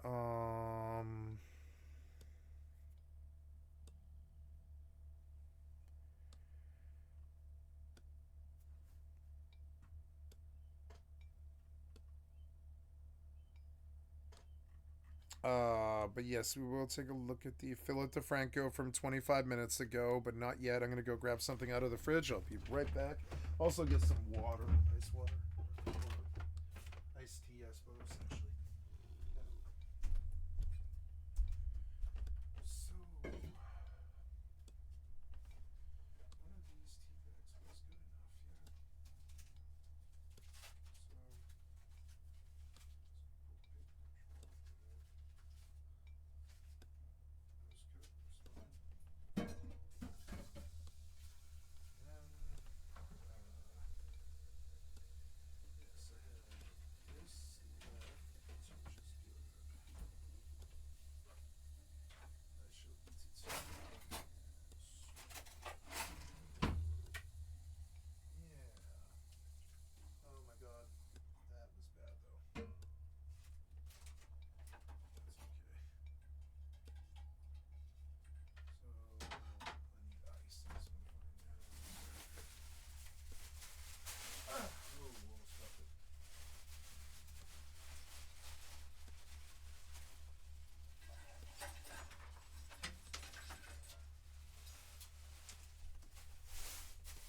respectfully convey my criticism. But I'm not going to take the time to do that today because this is one of the dumbest brain-dead takes I've ever seen in my life. This is a news show. Sup, you beautiful bastards. Welcome back to the Philip DeFranco Show, your daily dive into the news. Hope you had a fantastic Monday evening, Tuesday morning. We've got a lot of interesting and important news to talk about today, but first, I'm very excited to announce the brand new mini drop over at beautifulbastard.com just went live, including the brand new I don't know where I'm going, but I know it'll be an adventure, shirts and hoodies. The only constant is change gear, the newest evolution of the yeah, no, I'm fine tee and crew, and you demanded it, and so I'm giving it to you. The Thank you, Philip unvaulting of the DeFranco. Go Easy on Yourself tee. For the excellent content for my stream, I've liked and subbed to your channel.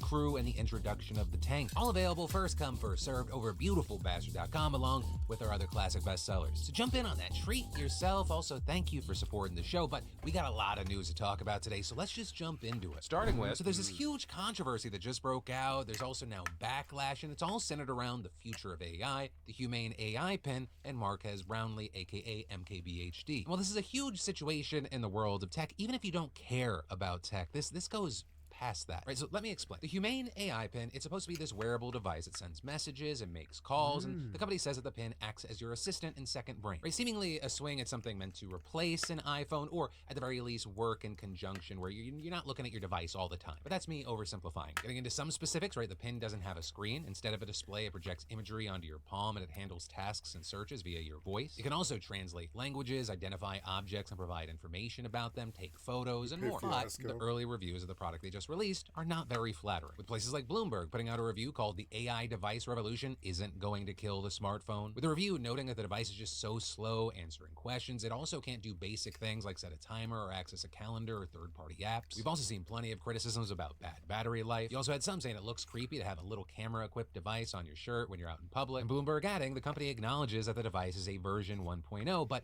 it feels even earlier than that. Meanwhile, you had The Verge, for example, noting there were some tools that it had that were useful, like it could recognize a restaurant and tell you if it has good reviews, and it's also nice to be able to do a simple task without needing to get your phone out and then getting accidentally sucked into TikTok. But The Verge also noting that it was super inconsistent and failed to do a lot of simple tasks like make calls, and adding, the one and only thing I can truly rely on the AI pin to do is tell me the time. Should you buy this thing? That one's easy. Nope, nuh-uh. I can't think of anyone to whom I'd recommend spending the $699 for the device and the $24 monthly $700? to Marquez Brownlee, who put out a video of his own agreeing with many of those points. $700? The worst product he ever reviewed. That is not worth He did give credit $700. where it was due, saying he found the hardware to be impressive and the way that you use your hand to control the projections, that is fairly intuitive, all things considered. But notably, he also said that it just has a lot of problems, even with just asking it questions. It's often wrong because AI still can hallucinate, and there are still issues with it just not understanding correctly or just saying the wrong thing. MKBHD also noting that it gets overheated, that it's often warm, and it's just hard to forget that you have a warm square on your chest. Also saying that it lacks apps, right? You can't call an Uber or order something on Amazon, though when it comes to shopping, he would hesitate to even try because it would just be easier to do on a phone. I've seen a lot of demos where someone's like, plan me a trip to Europe, plan me an expedition. I don't even want to buy detergent online on this because I need to check all the ratings and the titles and make sure I'm ordering the right one. I do not trust that with just my voice. And even though you have outlets like the Washington Post saying this product is not trying to be an iPhone killer, you have some arguing that it's pretty clear Humane might be hoping for that, right? Because that potential goal actually creates one of the pin's biggest flaws. It does not connect to your phone at all. It gives you a different number and it exists totally separate, which is also why you had Marquez calling this a victim of its future ambition. In order to get it to that future, they can't set the precedent now of connecting it to your phone because then that means they have to remove that feature in the future, and they don't want to do that. So this device, as it exists today, is hamstrung by its ideal future version of itself. And so interestingly with all this, even though there were so many bad reviews today, MKBHD, likely because he is one of the biggest creators in the world, became the poster child for not liking this device, with some even using this situation as a way to try to frame him as this like careless villain, with one of the most viral reactions coming from Daniel Vasallo, who screenshotted Marquez's video and wrote, "I find it distasteful, almost unethical to say this when you have 18 million subscribers. Hard to explain why, but with great reach comes great responsibility. Potentially killing someone else's nascent project." Yeah. But if it sucks, he's got a right to say it. It does suck. Be right back.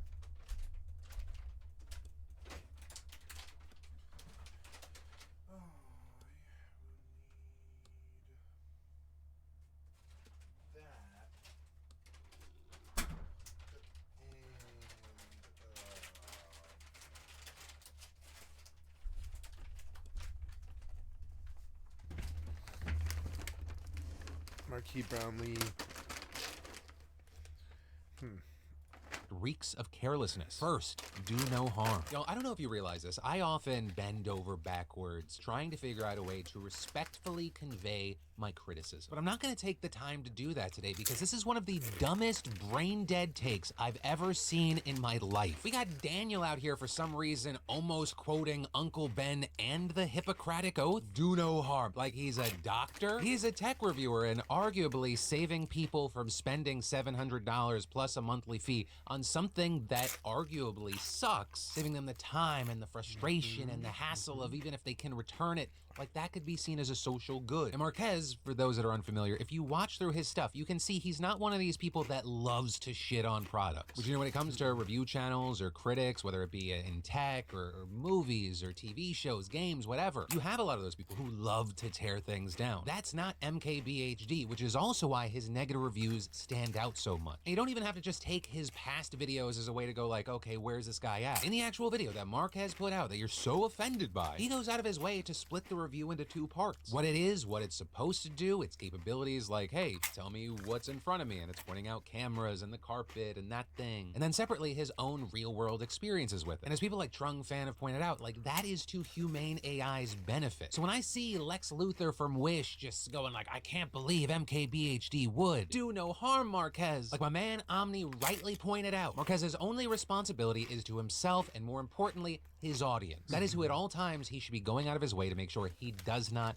harm. That is the unspoken social contract that exists. It is not his job to run interference or PR for a company that publicly released a product at $700 with a monthly fee because version 1 of their product is lackluster. Future versions may be great, maybe it's sped up, maybe things get more accurate, but this review is about the here and now of what people can purchase and what they'll get. Now that said, I equally don't understand the people that like just love the fact that they get to shit on this product. To me, that's somewhat weirdo behavior because it's a lot of work and it's so hard to try to release something that's actually new. So I understand why some people may be sensitive to criticisms because a lot of those end up getting kind of like bulked in with the people that just Yeah, we're sympathetic those to it. things are not one and the same. But I get. Okay, sorry. I'm gonna get dessert and I'm done eating.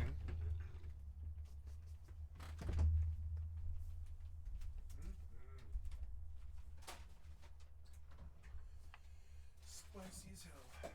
I'll have some protein.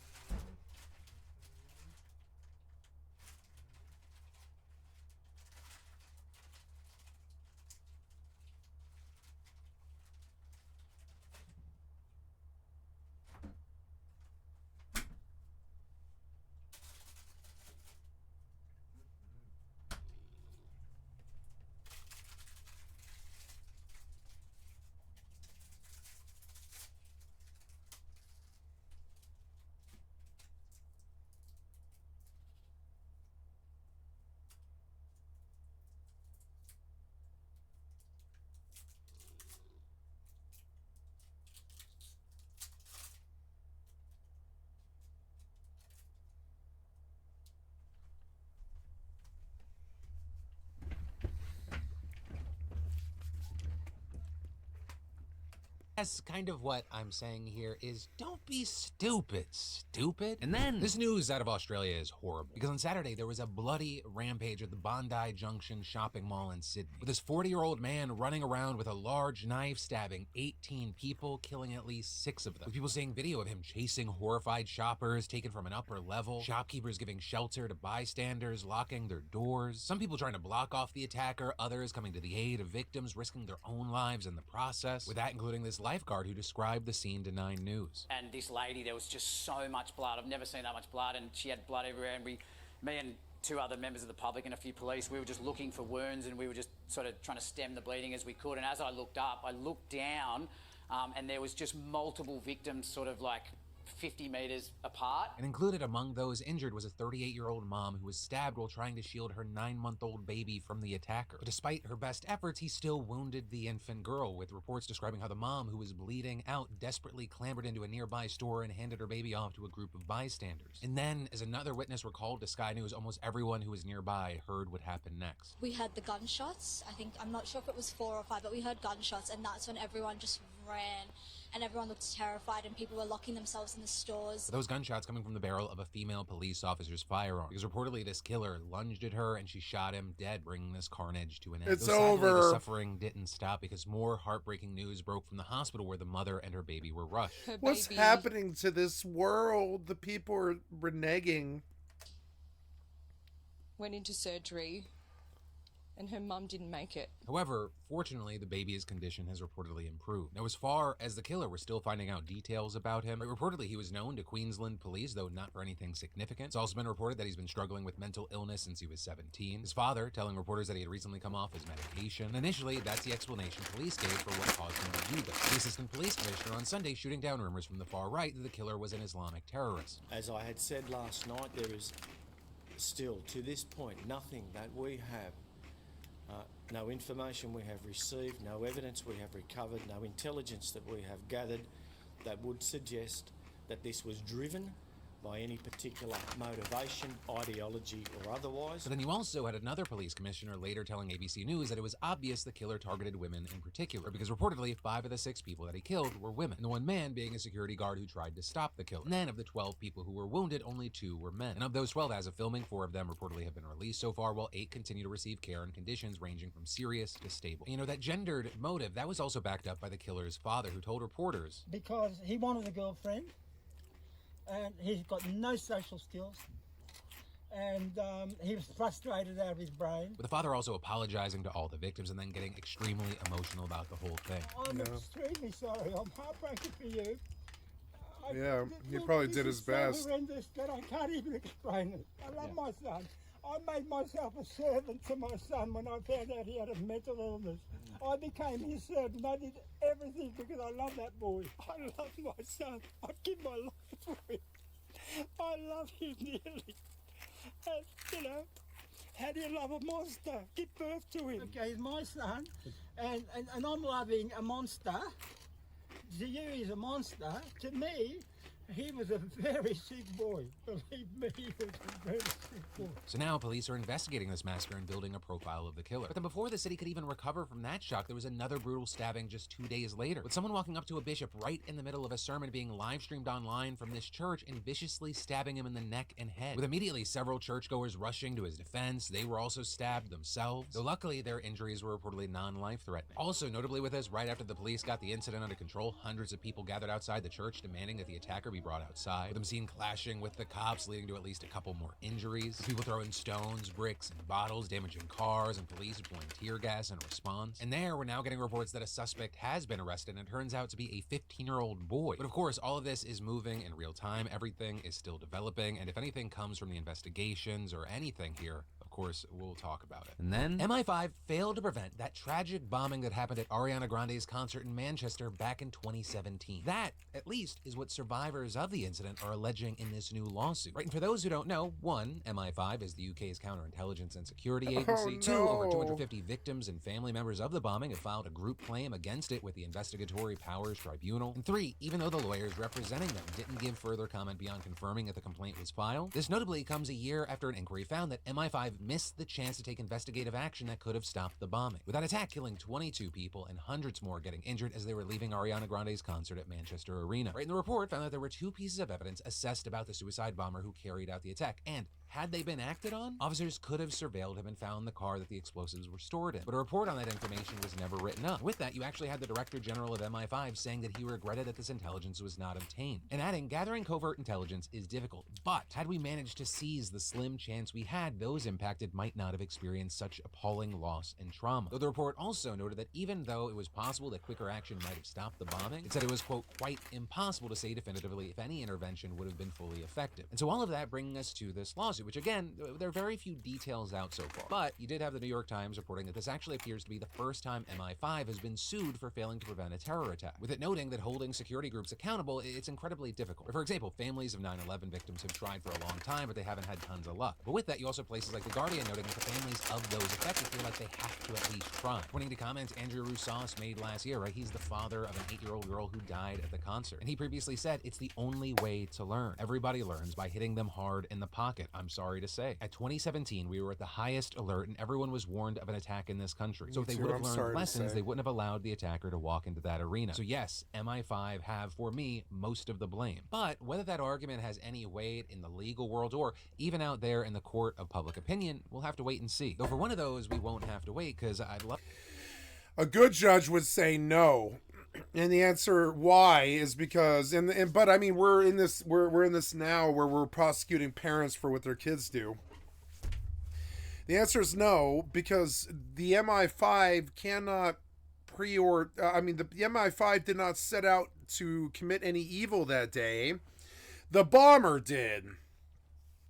You can prosecute the MI5 for being incompetent, but you can't prosecute them for causing the bombing. And that would be the only crime that would ever have any weight.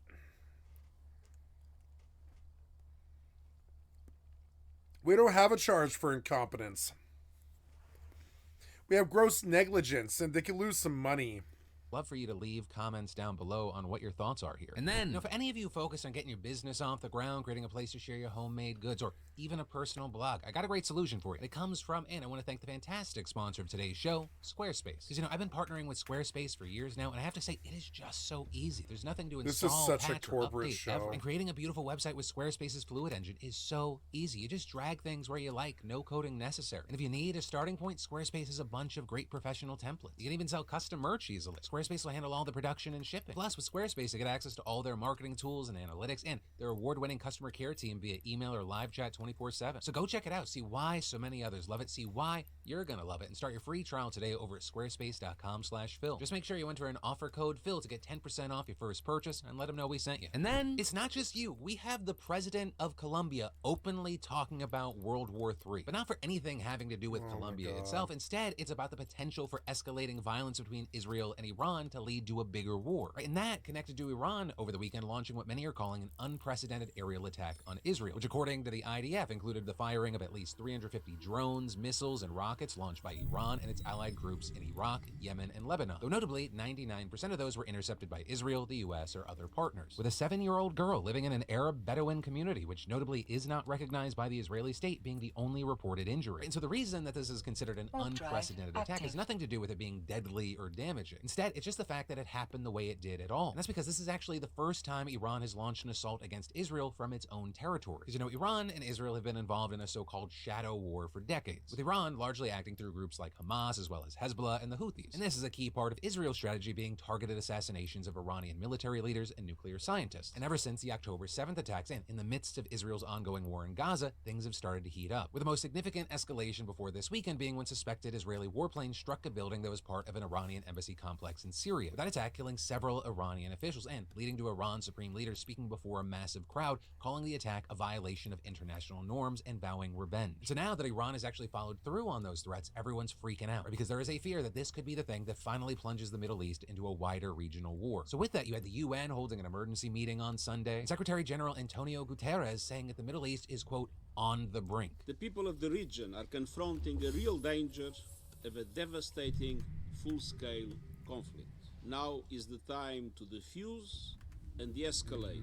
Now is the time for maximum restraint. Now's the time Also, to chill the Israel's fuck out. ambassador to the UN urging the world to stop ignoring Iran's crimes and take action there. And all this as the Iranian ambassador claimed that Iran had only attacked military targets in the occupied Palestinian territories, adding that Iran was committed to de-escalation and avoiding regional conflict, but also saying this. If the US initiate military operation against Iran, its citizen, or its security and interest, Iran will use its inherent right to respond proportionately. And so that brings us to, the U.S. response. And to start there, Biden released a statement on Saturday condemning the Iranian assault, also announcing that he'd bring together fellow G7 leaders to coordinate a united diplomatic response. When I see this, I think of it as like the usual suspects. And Kaiser Sose isn't in the picture, but I mean, yeah, I think of this as like the usual suspects, kind of. What a lineup that is. Jeez.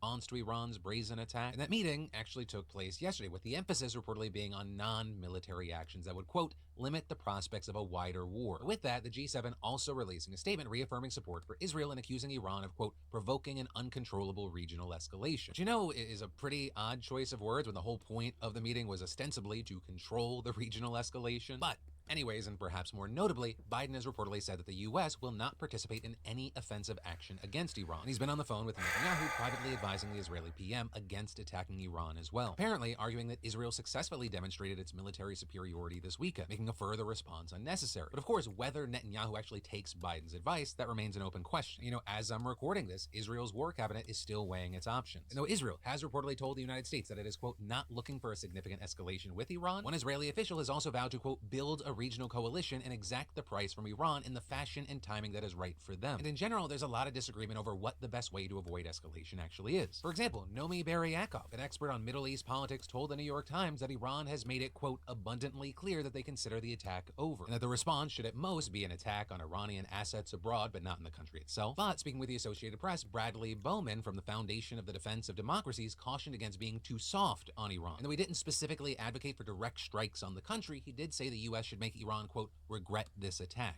We all want to avoid a regional war, but the question is, how do you best achieve it? And my point is that if our adversaries are left with the impression that avoiding war is the most important thing for us, then you're simply inviting aggression. With him going on in that clip to say he's not only talking about sending a message to Iran, but also to U.S. adversaries like Russia and China. And so also with that, there's a new push by lawmakers in the U.S. to reaffirm the country's support for Israel and other allies, with nearly 100 representatives, both Democrats and Republicans, signing a letter in the wake of the Iranian attacks urging Mike Johnson to immediately bring a bill that includes aid for Israel as well as Ukraine and Taiwan before the House floor. Of course, that, as aid for Israel, has become an increasingly contentious issue in the U.S. And to that point, while we've talked about Iran's aggression and violations of international law, it is of course also the case that Israel still stands accused of genocide and a host of other crimes. And all this is more than 33,000 people have been killed according to the Gaza Health Ministry. And even just today, you had thousands of Palestinians attempting to return home to northern Gaza, allegedly coming under Israeli fire. So, you know, part of the point here being that all of this is incredibly complex in the sense of there are just so many different things happening and so many different levers that can be pulled that then affect all the other things. With that, I'll leave it there for now and ask you, what are your thoughts here? And then let's talk about this controversy around STIs and your privacy, because it's connected to this healthcare app that's out there right now called Calmera, which claims that it can identify up to 10 STIs based on a picture of your genitals. With that, including everything from herpes to syphilis to HPV and others. And Calmera claims that not only can the AI powering the app do this, but that it can actually do it in under 60 seconds and with an accuracy rating of 96%. And this company might just be a sign of where the industry is going as AI companies continue to swear that their algorithms can do more and more and more. However, whether it's Calmera or another company, there are major concerns about efficacy and privacy. I mean, looking at Calmera again, many experts are shocked that they can claim 96% accuracy based just on a photo. Now, there's a reason that most STI tests use blood samples and direct swabs. It's because the vast majority are asymptomatic. Like in your head, you might think, oh, well, something like herpes is obvious because it shows. But that's really not the case. Most cases never actually have an outbreak, and even when they do, it's for relatively short periods at a time. And it's the same story with something like syphilis. The initial symptoms often include a sore and then it goes away. But unless you're catching these things right when they're happening, there's no real way for the app to know. And it completely misses other far more common STIs like gonorrhea or chlamydia, but both having pretty easy to miss symptoms. And then for the times where it's not easy to miss, it's pretty obvious that you need to get a test. And then in addition to all that, there are privacy concerns. Like how ethical is it to get a photo of your partner's goods? Right? Obviously, you should never do that without their consent. That is illegal in many places. And you could also run into revenge porn laws if you then send it off to a third party without their consent. Also, with this, I want to take a second to say, like, you should not feel uncomfortable asking someone for an STI test. How you do it, that matters a lot. But making your partner comfortable, like, it should be a kind of nothing. Back to this news, right? There are serious concerns about how Calmera and other AI companies treat this data. With Sarah Geohagen, a lawyer for the Electronic Privacy Information Center, putting it this way, saying, I don't think a solution is taking photos of someone else's genitals and sharing them with an app that's not even a medical provider and isn't subject to the same standards a doctor's office would be. Because yeah, unlike a doctor and other actual healthcare workers, Calmera claims that it isn't beholden to laws like HIPAA, but claiming that its data can't be used to identify a single person. Although I don't know how much that makes would-be patients feel better. And that's in addition to there being serious doubts that Calmera wouldn't need to follow HIPAA. Right? They have no way to stop someone sending a photo that includes a patient's face, which would likely be enough to fall under HIPAA. Not to mention that the company likely needs to navigate a ton of other data privacy laws even if the data is anonymized. And they likely even fail at that. Right? One thing that's normally done to protect users is that companies won't save data that's sent to them. But according to one of the company's co-founders, my workers' computers are filled with penis pictures, which On top of that, there are real concerns that Kalmara and HeHealth, another app made by the same company, are vastly overpromising about their app's capabilities. Right, and I don't just mean because of the asymptomatic nature of these diseases like we talked about, but also because of the data that it was trained on. Right, in a preprint from March, they claim that the AI from both apps was trained on original images of 5 diseases. And those images coming from patients in India, Sri Lanka, Singapore, Australia, the UK, and the US. And so that number might have stood out to you. They said 5 diseases. But the company claims they can identify 10. So people have the question of, well, how can they identify 10? And adding to the doubts are the fact that many of these images are synthetic, meaning that they used other AI imaging models to make up photos of diseased patients. So to be fair, this is more of a gray zone when it comes to training AI. On the one hand, it's not real data, so there are fears that it could skew how models are trained. But on the other hand, proponents say that using realistic synthetic data can help fill in gaps in data sets where it can be hard to get that data and not run into privacy issues. And notably with all this, you have the company behind the apps claiming that their capabilities have been vetted by 30,000 users. Although again, that doesn't really solve the other problems with the company. But Carrie Lenning, who's a privacy researcher at Castlebridge, calling Kalmara's privacy controls a sheer unmitigated disaster in a massive report about the company. The big concern, though, is that it's just the tip of the iceberg and that we're on the verge of a bunch of companies claiming that their AI-powered programs can promise the world. Though again, that's not to say that AI won't have its uses in healthcare. A lot of prestigious and serious hospitals and institutions like UC Irvine are looking into how to leverage its power. And in that case, they're exploring how AI-powered conversational health agents can help sift through patients and more quickly get to the bottom of what a patient's concerns and needs are. And if done properly, it could heavily expand how many patients hospitals can see and how well patients can be treated. And it's clear where the world is headed as companies like NVIDIA, whose hardware and AI powers much of the tech, are now looking into shifting their focus to medicine, which also isn't surprising considering it is a $23 billion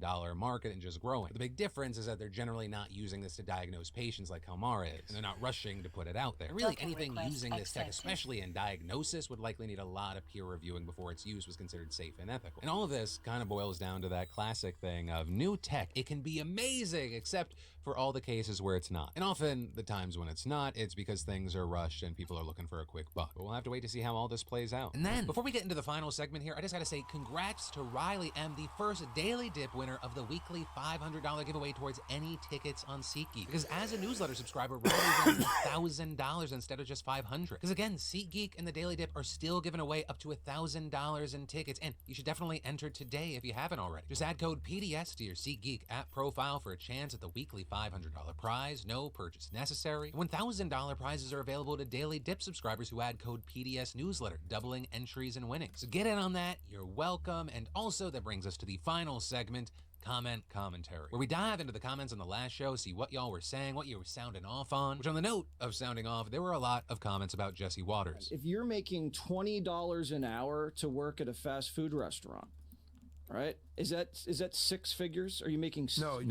What 40 grand. With a lot of people like Mr. Stars saying, Jesse Waters making $5 million a year, yet laughably struggling to do first grade level math really makes me believe you can truly do anything you want in this world. You had Scorpion saying, people like him grew up to rich parents in private schools and the jobs were lined up for them. You can do anything doesn't work for everyone, especially if you're out of luck and your parents are poor. To which I will say 2 things. One, while I can't speak to Waters, I will say you will always in this life come across a lot of pull yourself up by the bootstraps saying, but Nepo baby living motherfuckers in your life. And connections and who you know play big factors no matter what your life is. But also, too, and this is not universal, I'm speaking more kind of like generally, I am someone that believes that almost anyone can do almost anything. But I will say it is for a very cynical reason. You know, being in this very fortunate position that I found myself in over the past 15, 20 years, I've come across and I've gotten to speak with a lot of very, very successful and very wealthy people. And while, yeah, you have examples of people that came from nothing and or like they're just so fucking smart or so fucking driven, there's also just a lot of people that have no idea what they're doing. Trust me when I tell you, do not waste your time worrying about imposter syndrome. Blind confidence, or the presentation of confidence, trumps almost everything. In so many facets of life, actually being qualified for the thing, usually not a requirement, scarily enough. And I say that as someone that I wish I had that. But yeah, I'll just leave that one there. And then the final thing I'll mention, just because it got fixed, Tony Ruiz said, I'm surprised your episodes aren't on Spotify in audio format. Great work though. And I also got a number of tweets over the weekend going like, Phil, did you remove your stuff off of Spotify? No, we didn't remove it. It should now be back up. Without boring you with all the details, we're in the midst of changing a number of things behind the scenes, with that including how and where we upload the show, that being YouTube, Apple Podcasts, Spotify, as well as creating a hub over at philly.tv. It's where we're going to start posting show notes, include a link page for like all our sponsors, having a hub where people can find all our content, as well as offering other stuff that I will mention next week. Don't worry about it for now. Just know that I see your comments and requests and stuff like that, and we're working on things. But that is where I'm going to end today's show. As always, thank you for being a part of these daily dives into the news. Also, friendly reminder, grab some of that new gear over at beautifulbastard.com while you can. Some shirts and hoodies going to be vaulted somewhat soon. But main thing, just remember, my name's Philip DeFranco. You've just been filled in. I love yo faces, and I'll see you right back here tomorrow. You on my mind a lot. Don't need no time watch. I don't know how I got you in my pocket spot. Yeah, that's babe. Miss you every day. You like my oxygen. Mossad will do anything. Mossad has no qualms doing what it takes to ensure the survival. Lex Freeman would be good. I don't like, this is not the bet that I want to do, though.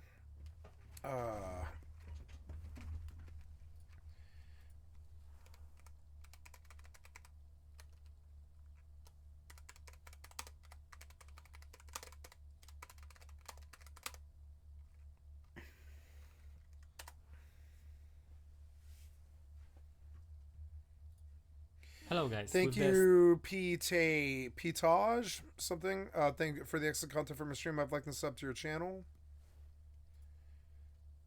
This is adventure mode and essentials in 25 minutes. Steam version of adventurer mode coming in some future. I just wanted to show everyone how easy it is to play adventurer mode and how fun it is.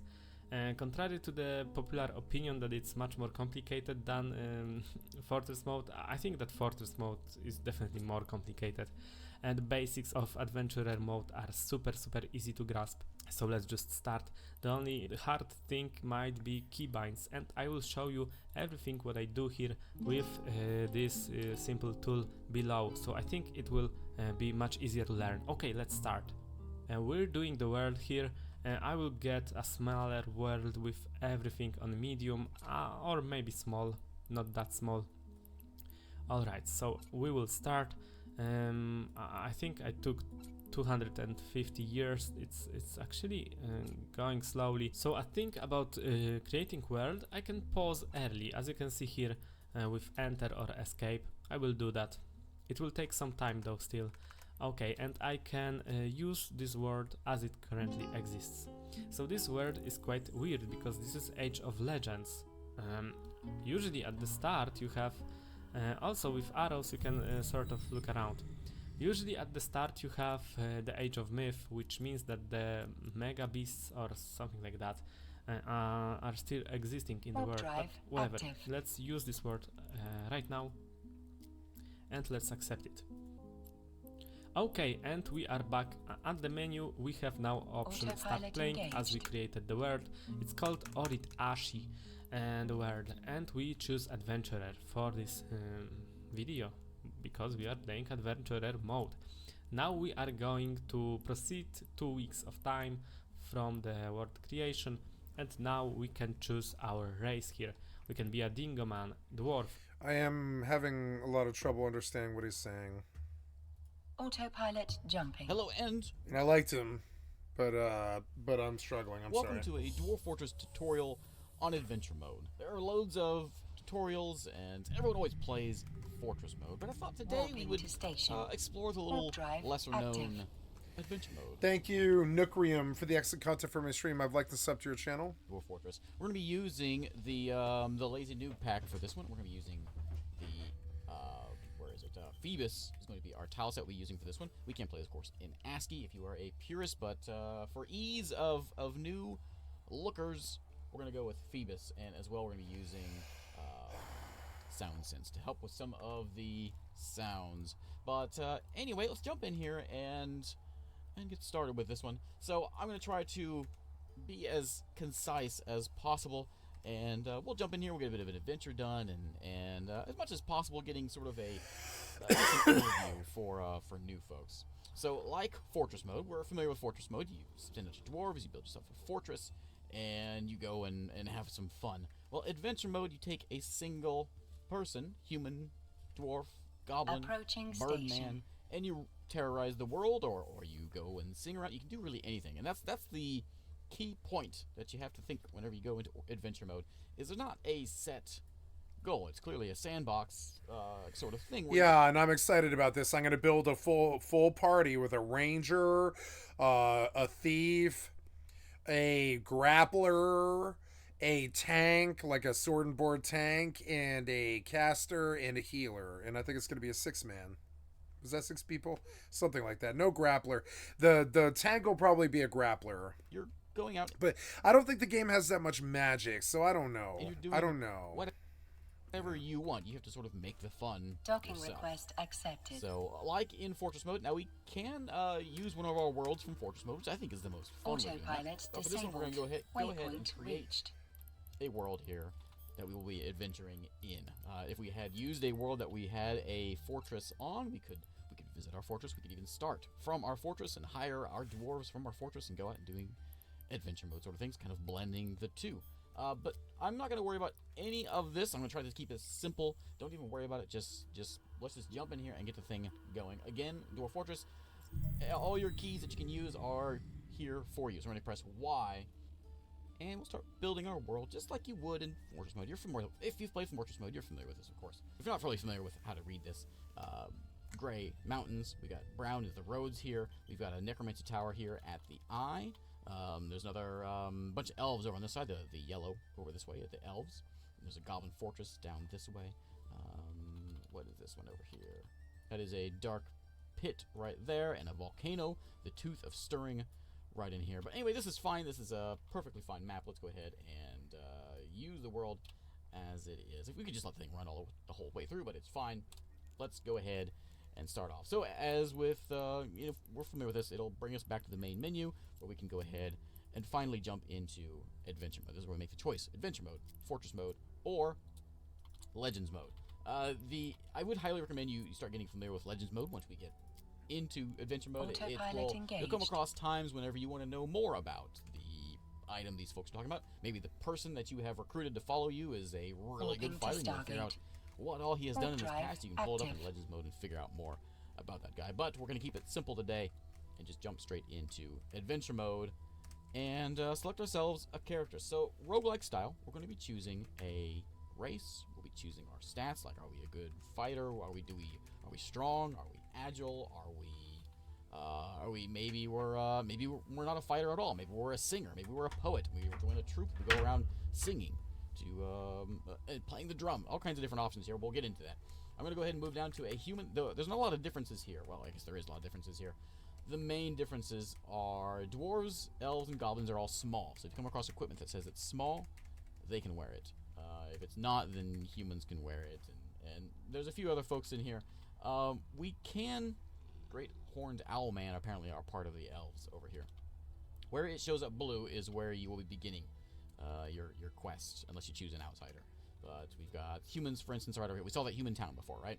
They are going to be right in here. There's also some down to the south. We saw a human spot down there. Approaching Stargate. You can also, if you feel like being brave or a little crazy, you can choose to be a brown recluse Spider-Man. And he does have 8 legs, and he is venomous as well. You can be a chipmunk man. You can be an eagle man, or that will fly. Maybe I should be a single character. You can be all that. I don't know. We're gonna keep it simple today. A human.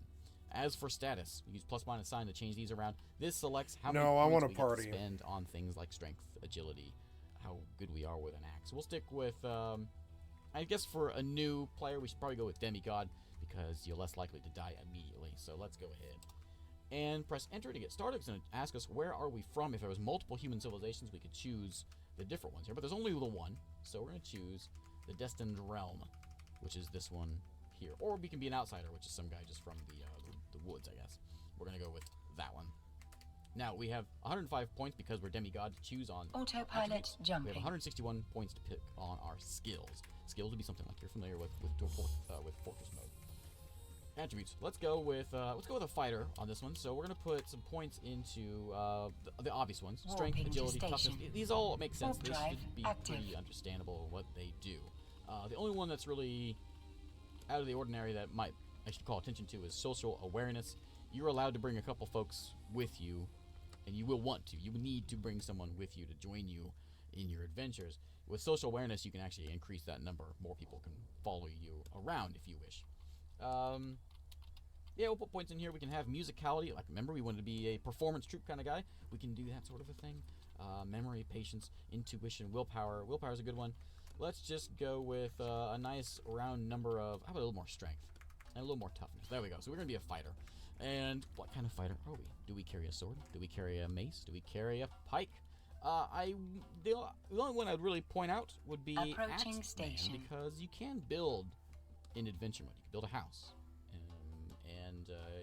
You can always go out and make an axe. Grab a stick, grab a rock, sharpen the rock. You can make yourselves an axe in adventure mode. You can shortcut that a bit if you just become an axeman, because you begin with an axe. You can chop trees down with the thing. And that will help you chop down trees, get wood, build a house. Let's just go with that. That's good. We can be put some skills into fighting. The only ones really that I would highly recommend, they are musts, is you have to have at least 1 point in swimming. That way, in case you come across a brook, you don't die from drowning. And also reading, because you never know if you come across a necromancer tower and you have the urge to read a book to learn how to be a necromancer. That allows that. If you want to maybe write your own poetry, you can do that. Write your own, but you want to copy books. Writer can do that. You want to be a poet. Docking These are the options down accepted. here. Percussionist. You can be a dancer if you wish to be a dancer. You can wish to maybe go around. You don't kill enemies with axes. You kill them with your mighty teeth. You can do that with a biter. You can kick them to death. We're gonna pick something a little more boring today, but we'll go with just a simple Axeman fighter. He knows how to use a shield. He knows how to use armor. He knows how to swim. Yeah, nice. A nice average Amcash Risen Helps is the guy's name. We are a newly minted hearthperson of the great Neek Dinner Grottos in Blanket Charcoal, a human hamlet. Destiny's calling you a faithful worshiper of Irse, the goddess of gambling. We can always change the stuff. We are way down here, which is not acceptable. I want to be up towards the action. So we're going to randomize all this by pressing plus or minus. And we can be not out there either. That's out in the middle of the ocean. Let's go with one. Like, can I get one over here? Here we go. Hearthperson of the great Akul Husht Pages, a human hamlet. That's fine. A hamlet will work just fine. We are a worshiper of Athrig, the fatal urns, goddess of death and disease. Sounds great. Now, the other options here, we can change our first name. If we don't like Amcash, we can select it. We can change that one out. If we want to just do a completely random name, we can press R. We want to be Quazo Bodis Tapered. Fantastic. We want to be a man. We can do that with G. Be a man. We are Quazo. We can select a customized name by pressing C. This changes our last name. Say we want to be, instead of Bodis Tapered, we want to be, let's be, how about Dive? I'm just using the arrow keys here. Dive Dove. I'm Quazo Dive Dove. If you want to be a little more exciting, we Quazo Dive Dove the Anger. Escape, done. Hey, I am Quazo Dive Dove the Anger. New human, hearthperson of Akul Hush Pages in Drill Parch. And let's go ahead and get in here. Enter, done. Now, what kind of person are we? What do we look like? That's the next page, where we have wavy hair, extremely long, broad nose, extremely long. His nose is bridge, is convex. This is all just role-playing things, just sort of our look of our guy. If you don't like the look, you can press R to randomize your guy. Fully randomizes, respecting. It sort of throws out the base or the world-building aspect and just makes whatever. But we'll stick with this guy. It's fine. Enter. Done. Now, again, more descriptions. What kind of things do we like? We believe that self-mastery and the denial of impulses are the highest ideals. We can also randomize this as well if we want different points in here. The only real thing that this does for you, say we have a modern need to argue. By doing that, it'll give us focus, which can help us out a little bit, but most of this is just for roleplay. But this is all fine. Enter, go. I personally value artwork. I sure do. Let's enter and get started in here. We finally got our equipment together, such as it is. Now it is time for action and adventure. In the rush of excitement, you've forgotten where you're going to go. A foolhardy soul might try to rescue the children that have been kidnapped. Perhaps some of your friends here have ideas. This can change. Sometimes it doesn't tell you about the children being kidnapped, but apparently some in this town have been kidnapped by apparently some goblins out there somewhere. And we could do that. Now, as I mentioned before, this is a sandbox. You make the fun. You do whatever you want to do here. And so we want to go save the children. We could do that. We could go and go for the tower. We could do whatever we want. It's worth mentioning there was a question mark will give us all the key bindings that we have in here. Any sort of your first adventure gives you a nice. I would recommend reading through this. Gives you a nice rundown of some things in town and some just basics for the image. So yeah, question mark. Read this, but let's get started here. So I am the guy with the axe and the shield. That's me right there in the middle. You can see there's some bags around here. We can press L to look around. We have the dancer Sporo Amazari right here on the rock block floor. We have a rope reed bag right there. We have a swordsman, Uthal, right up here. We have a hatch. A floor hatch means there's something down below us. We have a stool right there, a copper throne. We have a mace man, Shezpa. We also have a swordsman, Sabu. And there are some pedestals right over here. Some sort of museum or something going on over here.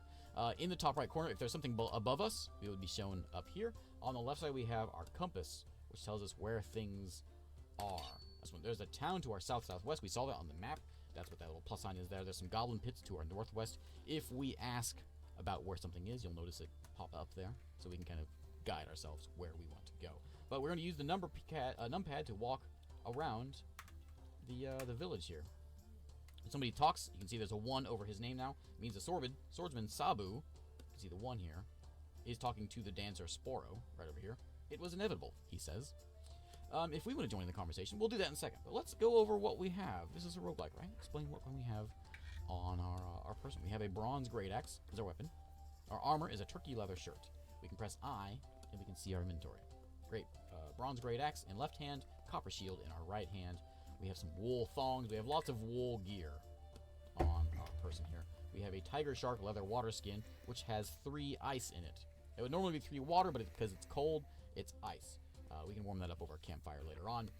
We also have a leather backpack here, which has some thornback rays, which are a fish that we eat, and we also have a large copper dagger in our backpack.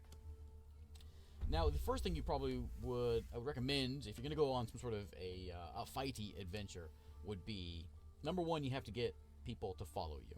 You can't go alone at night because there are bogeymen out there, and they will kill you unless you have someone with you. If you've got even just 1 person, they won't mess with you. So, first job is to find someone to join you. So let's go ahead and hit K. K is the talk button. Now you can see we have options that have popped up here now. We can begin a performance. We want to be a dancer. That's where we will dance or shout or sing or whatever. We can shout to everybody. We're using plus and minus to go through this. We can talk to our god if we wish, or we can just assume identity. We can select if we want to be. Say we go walking into an elven camp and we want to sneak into the elven camp. We can pretend to be an elf by the name of whatever we make up, and we just sort of make up our person. We can sneak around, that sort of thing. But what we want to do is we go talk to the swordsman here. So we're going to use the arrow keys to go over to him. Swordsman Sabu It's Niguki. Press enter. So we're going to greet Sabu here. And you can see the numbers popping up again. There's me. I'm the @ sign here. Hello, Sabu. Long live the cause. Swordsman responds. He's still talking to the dancer here. And then now he says it to me. It's wider. It's good to see you. Long live the cause. Yeah, whatever the cause is, long live it. The dancer is also talking about several years ago, my only daughter, Zoku, was kidnapped from Jilparch by Bosa Bannermaline. We can talk to him and figure out that if we care about his daughter. But we're here to talk to the swordsman. So let's hit K again. Ongoing conversation with Swordsman Sabu. So let's do that. We have all kinds of different options. Using plus and minus. You can see scroll, plus and minus. What do we want to do? What do we want to say to the swordsman? Well, we can ask him about any troubles if we want. But right now, we want him just to join us. So let's go to Ask Listener to join you. We want to join him to join us on adventures. You can only ask soldiers, people that have weapons. They're clearly shown on the map who to join you on adventures. You can also, if you want to be an entertainer or performance troupe, you can do the entertainer thing. But we're just doing a fighter, so let's go with it. Join me on adventures. I say, come join me. The dancer's yammering about something. The swordsman says, I will agree to travel with you if you lead me to glory and death. It is almost certain. The dancer, several years ago, my only son, Rimtil, was kidnapped by... Man, that guy stole your whole family. Alright, so now we want to... Let's go and get someone else. Let's talk to the mace man down here. So let's go ahead and plus, start new conversation. We're going to go down to this guy. Maceman, Shezba. Shezba, forget the greeting. I can press C, we can see Sabu is a swordsman, and we have Shezba, the Maceman here. We've gained them, and they both will follow us. They've joined us on adventures. So we've had followers now, so there's no more threat of bogeymen. So now our next goal is to get some sort of gear, because we just have wool socks, wool gloves, we have leather caps, leather shirts. If we can, we'll see if we can find some better gear. We can press L, we can see these bags over here, and we can press A on the bag, and we can see this bag has rope reed bag, has sheep wool, yarn, and iron arrow. I think there's a bag in there as well. We can go look at this one. This one has a silver spear and a leather quiver. Not really. So let me go walk over here onto the hatch. If we want to go down the hatch, just like with Fortress mode, you use the greater than and less than signs. And we can go downstairs. And all that's down here is a bowman and a hammerman. Well, let's go grab this bowman. Actually, let's see. Let's do a little more talking with the bowman. I'm gonna press X, highlight the bowman. Bowman, Heather. Press Enter. We're gonna greet Heather. Greetings, Heather. Hello, it's good to see you. Praise Rebirth. Let's talk again. So, Bowman, Heather. One thing we can do here, we can say, how are you feeling, Heather?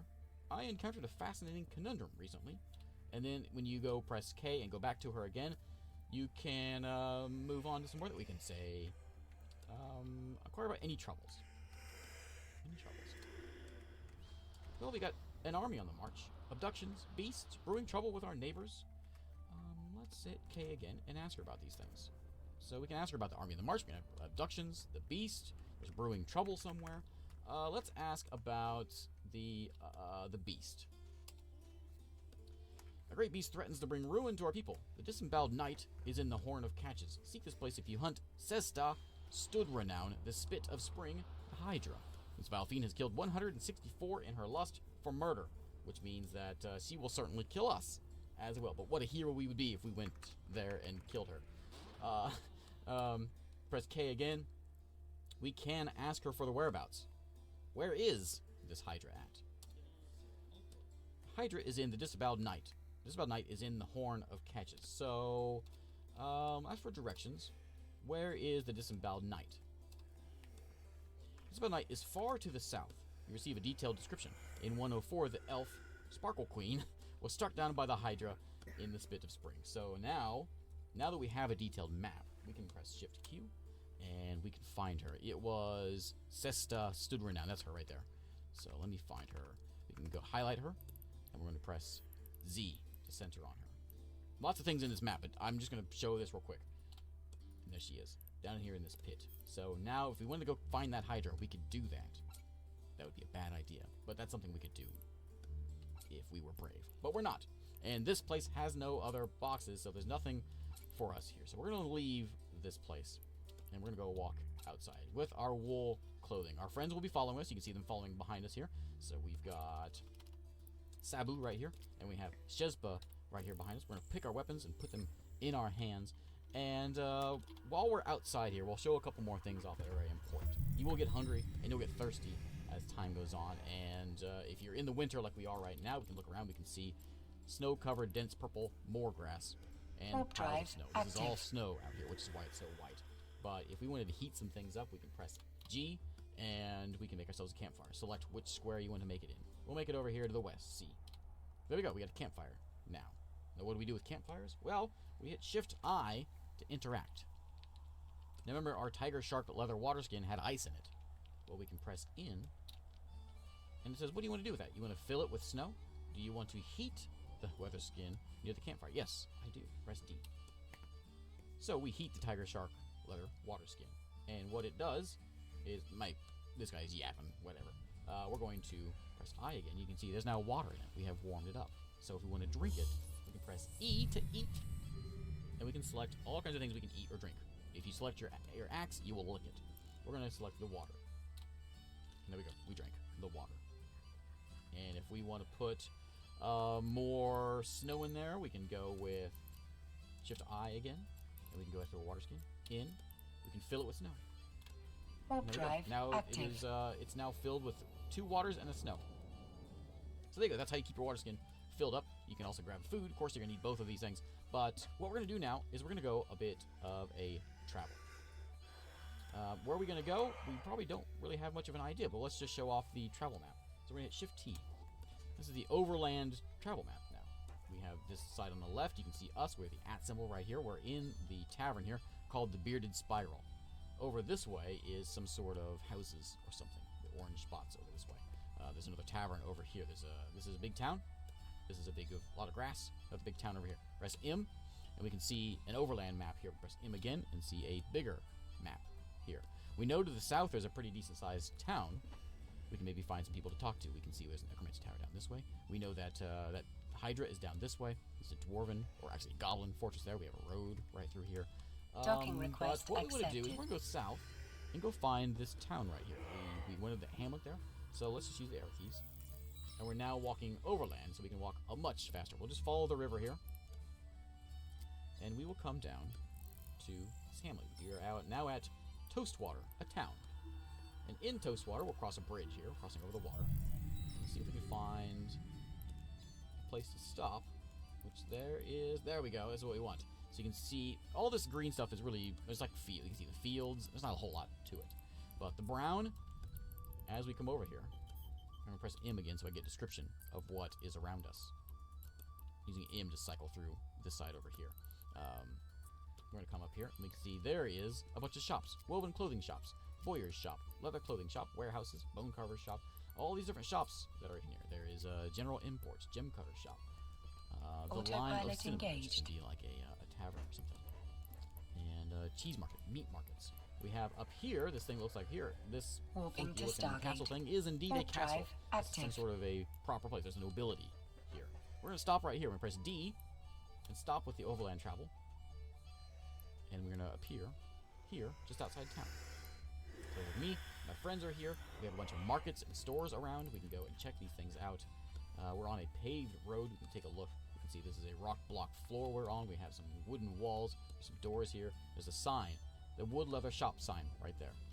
Over here we've got the woven clothing shop. Here's a gem cutter over here. We have a general imports over here. Let's go visit these spots. And there's nobody here. There we go. There's nobody inside. Now we could be a thief. We can take a look at the sheep wool bag. There is strawberry plants inside there. What's going to be in the chest? There is lots of coins in here, so we could be a thief if we wanted to. There's also a bed. Where is this guy? Wood cabinet has nothing in it. Oh yeah, it does. Oh yeah, it does. Buffalo leather armor. Approaching Stargate. So I'm going to go ahead and pick up the buffalo leather armor. It has a plus by it, means it's nice, so I'm going to grab that. That is going to be mine. It's going to be in my backpack that I have in my inventory. Is there anything else in here we want? There's a vest, there's a coat, there's more leather armor, reindeer leather armor. There's some even nicer armor. I didn't even see that one. We can press the slash and asterisk sign to go down. I'm getting greedy. I want the reindeer leather armor, the nice one. And we're going to drop the other one. D. D drops. We'll drop the water buffalo one. There we go. And is there anything else that we want from here? A cloak? Okay. Now we have these things. They're in our backpack now. They're not on us. They're in our backpack. So we can press W and we can wear them. What would you like to wear? I want to wear leather armor. Autopilot So now I'm jumping. wearing it. I'm also going to wear the cloak. And now you can hit I, and you can see we have leather armor on our body, backpack on our body. We're also wearing a leather shirt, a wool robe as well. We're decked out, but it'll keep us nice and protected. So we don't want to do that when someone's home, but no one's home, so that means it's free for the taking, right? There's a weaponsmith shop over here. Let's see if anybody's home. You know, just. Now, if there's a $ by them, it means you have to purchase them. That was just this is somebody's like room, and he just, I don't know why he left the dresser empty, but there's nobody here. Typically, you have to purchase these things. You have to go up to somebody and actually buy it because there's a $ by it. But we're gonna try and see. Is there anything here we want? I mean, we have what kind of axe do we have? We have a bronze great axe, so we want to use an axe. There's an iron battle axe right there. Okay. So let's go here. Pick it up.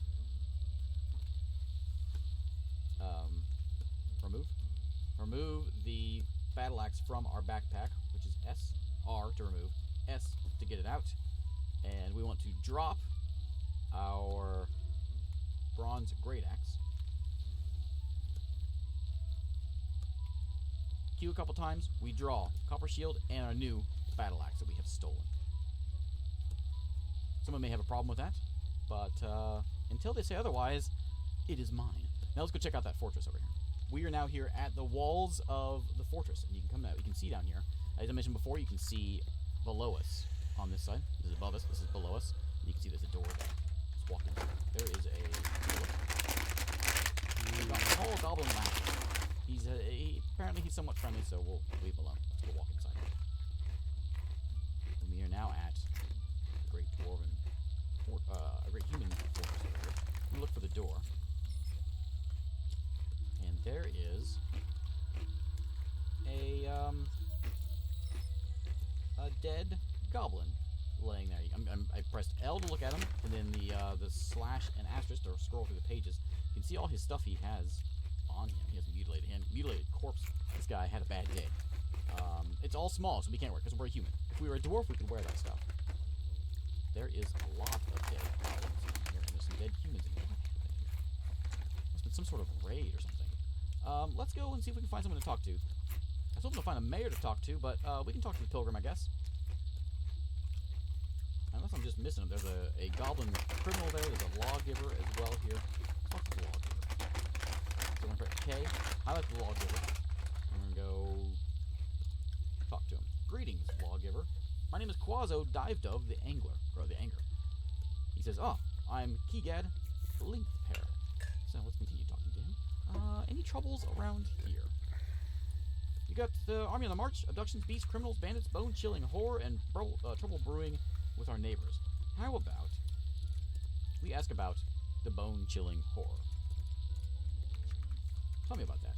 There are foul goings-on over at the Tower of Tall Shake. Where is the Tower of Tall Shake? I bet you I know where it is.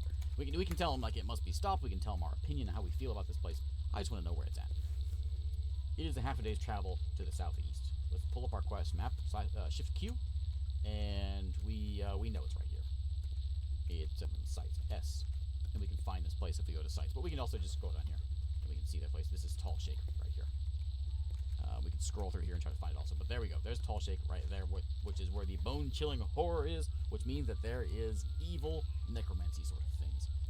Getting ready to leave the town, but as I was walking out, I noticed, press L here, we have a low cheekbones goblin lasher. No quarter. No quarter means that they don't like us and they will not yield no matter what. So, I think it's a perfect time to show off a fight. So, goblin. We're going to walk up to him, see if we can catch him. If we want to, he's running away. He's moving in that direction. We're going to hit Shift S. We're going to sprint. We want to catch up on this guy. So we're going to run. You can see our speed down here, which is increased by a lot. We're losing him because he went downstairs, down the ramp here. There he is, right there. So he's moving into this square. What we're going to do is we're going to go back into walk mode. And we're going to just press period to let time pass one instance. So he has jumped ahead of us. So now we press Shift A. So welcome to combat. We're going to, we have two options. We can strike the guy. We can wrestle with the guy. Wrestling would be like if you're going to do like a bar fight. We could do that. We can choke the guy with wrestling. Or we can dodge if he's attacking us, which we're not much of a dodger. So we're going to hit A to strike the goblin. Now, we get to choose everything we do with combat. Do we strike him in the leg? Do we strike him in the head? Do we strike him in the... I'm using the slash and asterisk to scroll through here. Do we get him in the throat? Do we go for the mouth, the tongue, the cheek? We can hit anything. We can go for his lower lip if we want. But no, we're going to go for a, we'll go with an easy strike to his, I don't need his hand, I want his leg. I want to stop him from running away. So we're going to go with a normal strike to his right leg. Can't quite hit it squarely, but it'll be alright. So we're going to go with K. So with my axe in hand, we're going to hack at his leg. Press B. And there we go. You hack the low cheekbones goblin lasher in the right upper leg from the side with your iron battle axe that we have stolen, bruising the muscle through the small troll fur cloak. So now he's still going to run away. He's still kind of scared. We can look at him and we can see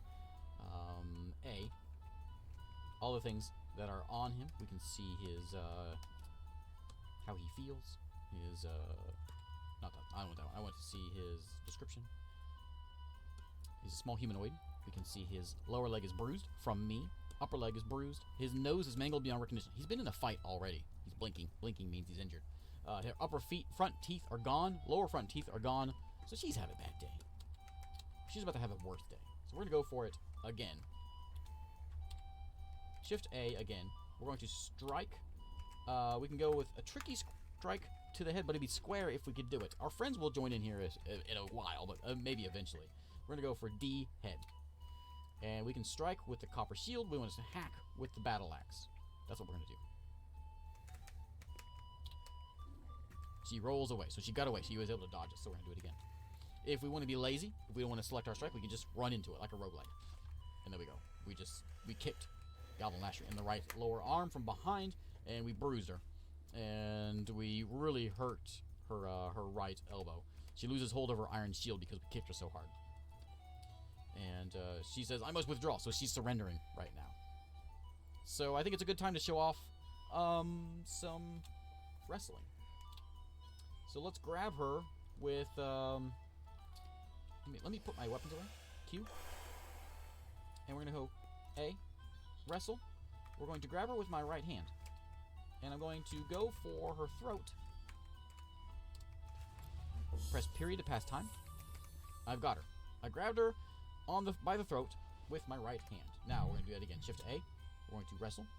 We're going to wrestle using my right hand that's on her throat. And we're going to choke her. Here you go. You place a chokehold on her. She is scratching me in my left foot, bruising me. But we're gonna keep on choking. We're gonna go for B, wrestle. Wrestle using the hand. We're going to strangle her now. Pressing period again to pass time. Strangling her throat. She has now passed out. So now she is unconscious. Now we've done it. What we can do is we can go ahead and strike her. We have a simple, easy strike because she's unconscious. She's just laying on the ground. We're gonna go for the neck, and we're going to. Oh wait, I don't have weapons out. Escape. I'm gonna put Q. Get my weapons back out. Shift A. Strike. Neck. C. We're going to hack. And we're going to do it again. It's been cloven asunder. Apparently that wasn't enough. Neck again. Hack. Shezpa is laughing in the face of death. Yeah. We're going to go for it again. And see if we can take her out. Neck. Hack. And she won't die. We're going to do this the easy way. We're just going to walk into her. There we go. She has suffocated. I strangled her. Oh, because I still had hold over with my other hand. Well, there we go. She has been killed. So we went on her stuff. We can look at her. We can see all the stuff she has. We could take her stuff. We could go and sell it if we wanted to. But I think it's fine. Oh, she had a goblin bone bracelet, eh? I'll take that. E. Yeah, I want that. So let's walk on her here. Press G. And we're going to scroll through the list. I'm going to press E. I pick up the bone bracelet and put it in my backpack. I want to wear it. W. I'm going to wear the goblin bone bracelet, which is now, I'm pressing I. There it is. I pressed asterisk to go to the next page. Goblin bone bracelet on my right hand. Excellent. I'm also covered in rain because it's raining. So there we go. There is combat. We have killed ourselves a goblin. And now, when we talk to somebody, we can tell someone about this. If we say we went on a quest and we actually killed that Hydra, we could actually go in here. We can talk to somebody. We can say, let's chat with Shezpa right here. And we can say, bring up a specific rumor, incident or rumor, and we can say, we can tell her about the conflict, about whenever I was attacked by whoever that was that attacked me. I don't remember that happening. In which we killed that goblin. I killed that goblin. The defenseless are safer from outlaws. Thank you. Yes. Well, there we go. This is that sort of explains what's happening here. A bunch of goblin outlaws are attacking this town, and we just killed one of the goblins attacking the town. So there we go. We're heroes. If we were going on a quest to kill the Hydra, we can come back. We could tell the person, and he'd be very grateful if we killed that Hydra. One last thing. Let's go and visit that Hydra. Now, if we want to fast travel now, because we have a stolen axe, we can't just walk out with stolen axe. We have to actually leave the region of the town, or we have to go back and buy the thing. But you know what? We're just going to just leave the vicinity of the town. We are a thief now, but you know, it happens. It happens. If we want to be a good, role-playing character, we should probably be nicer, but whatever. Actually, this brings me to a good point here. We have a river here. We want to cross the river. How do we do it? We can swim across by just walking across. We can climb a tree and try to get across that way, or we can try to jump it. We're going to sprint. We're going to give ourselves some distance, and we're going to run. You can see my speed is going up pretty high as I move. As we get to the edge, we can press J, and we can jump right there. And there we go. We have jumped across the river. Move our speed back down to walk.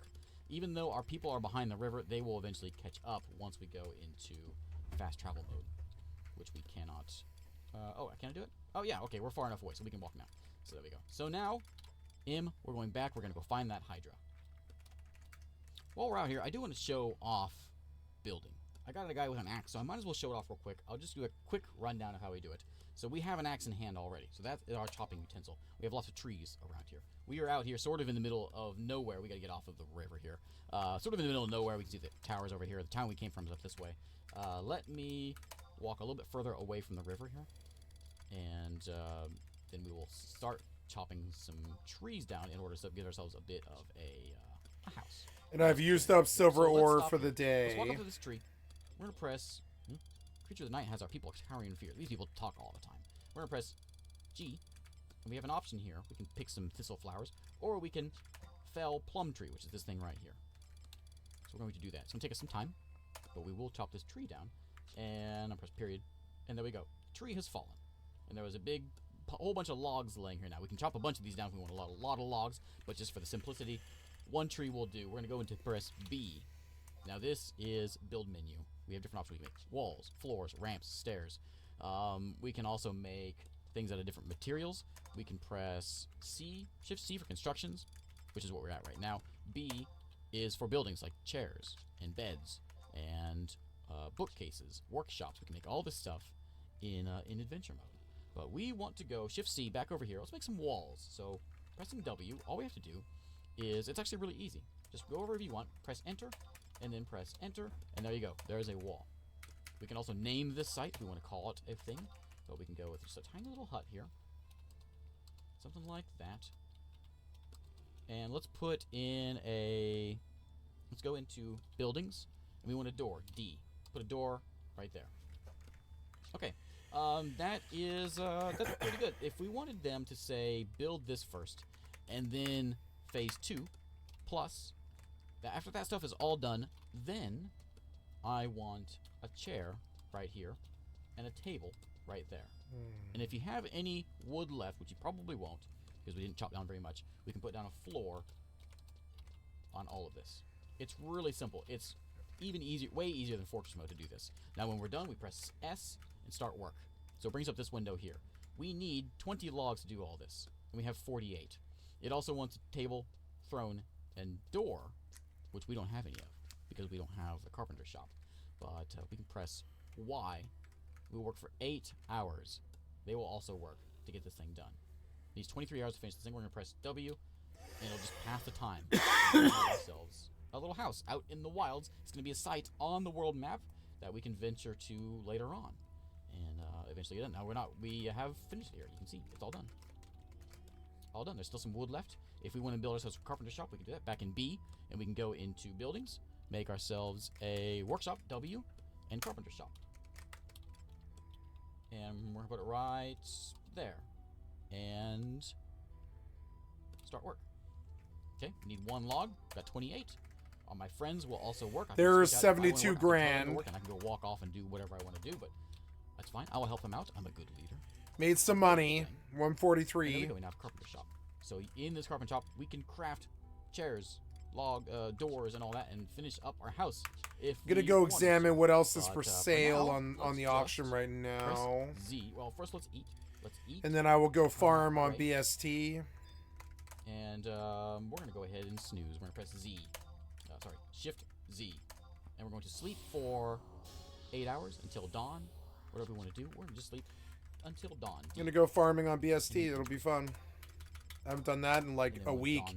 I've just done goldsmithing, and it'll be fun to actually go out and do something. Other adventurers walking around in the world. They may be bad, they may be good. There's just random things that are just sort of wandering around in the world that may want to kill us. Down here, as we mentioned, I am on the ground right now. I press S to stand up, and I still am very hungry and very thirsty.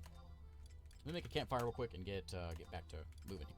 If you press Z, it brings you to this page. This shows all of our skills that we chose before. We're a dabbling woodcutter. We're a talented axeman, proficient shield user.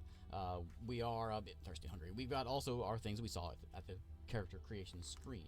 S will give us our attributes that we saw before. In time, these will get better if we do things. Superhuman strength. H for health. How do we feel? We're thirsty and we're hungry. We can scroll over. No wounds, no treatment, no history. We're doing good. This is how we see our health in this menu. So if we can't walk or something, that'll show up right there. K for kills. We can see we killed that. There we go. There's my get up for farming on BST Thief. We also can look at description and we can see myself. Any of my injuries would show up here as well. I can also give myself a nickname there. So that is the Z menu. But I think we're ready to go. Let's go ahead and continue on. I have eaten and drinking. I'm still kind of hungry and thirsty because I put it off for so long. But let's go and fast travel again. I didn't name the site, did I? Let's name it. B, name site, shift in. We're going to name it Raw Wing. How about...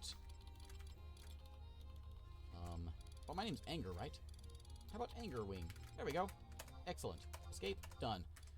There we go. This is now Anger Wing. So whenever we play the game from now on, this will be here. You can see it on the sites. Something may happen here. Who knows? Time may pass and exciting copper things may happen. ore, But we're copper going to ingots, silk find our way threads and to stuff. that Yes. hydra. So I have 9 silver ingots as it We're is, very, which is good to very know. nearly there. You can see that spot we saw because we talked to somebody. It shows up here, but we can't actually see it on the map. Maybe I should switch to silver beast coins now. I forget what level it is though. Silver beast coin, FFXI, right? Forget what level these can be decent, but it's like yep. And I want to see what they decent into. At level 18, you can at 18 you can make them into silver ingots. And so perhaps that's the other market that I should have looked at for silver ingot, right? Use the recipes for silver ingot, right? Which is 4 silver beast coins at level 18 and caps at 29. 4 silver beast coins will make silver ingot. Let's go take a look at that now. And perhaps that's a viable market with this 160 that I have. And see if it's any profit at all, if in which case I will switch over. I need to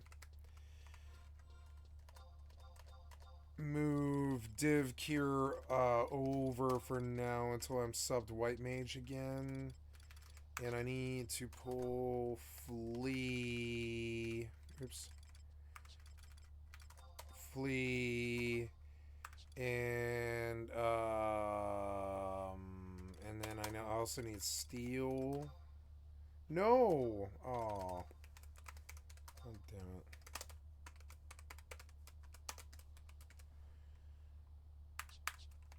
Okay, I need flea and steel. Oh yeah, that's Starlight, huh? Well, yeah, so... Damn it, I'm gonna have to move that though. Okay, so I'm gonna move that, but what I do want is steel right there. Yep, and there's my stuff for movement and stealing and stuff like that. I do want a steel macro. I have tiger, so I don't want sheep fight. I want tiger fight. And oh, and then also I don't want Mistral Axe there. That's good. I like Mistral, but it's not what I want. I want True Strike, right? I think so. True Strike, I think. Yeah, it's True Strike, isn't it? Yeah, it's True Strike. Yeah, it's good. Okay, so then what else? We are looking to look at what silver beast coins are at right now and just see if it's a viable market. I kind of actually doubt it, but we don't know. Oh yeah, I'm not chopping trees, huh? So take off of this and come over here.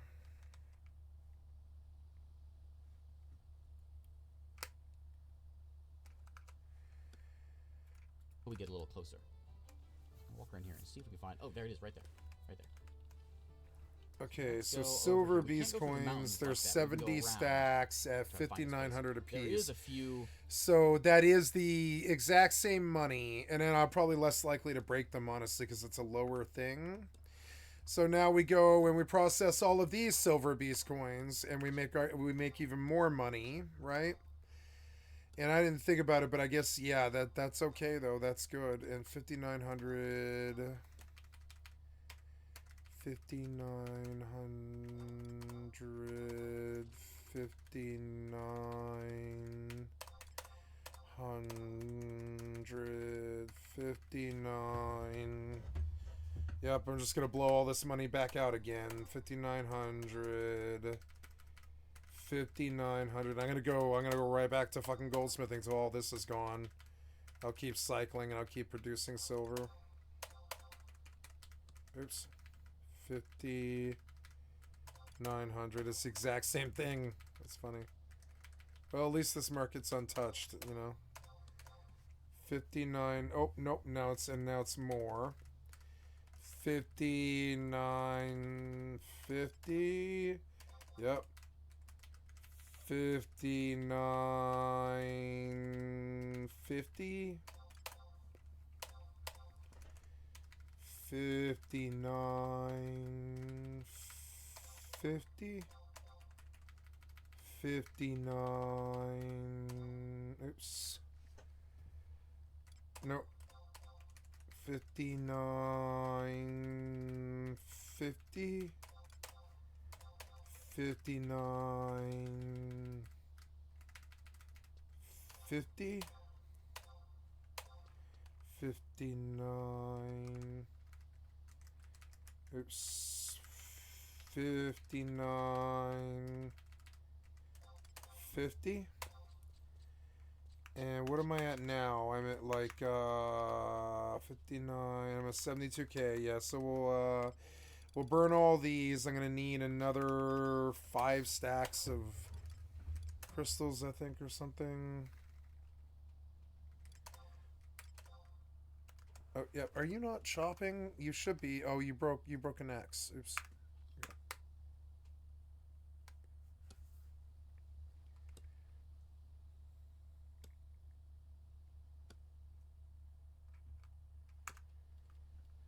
Right now I'm on balance, but I want, like, I would say performance.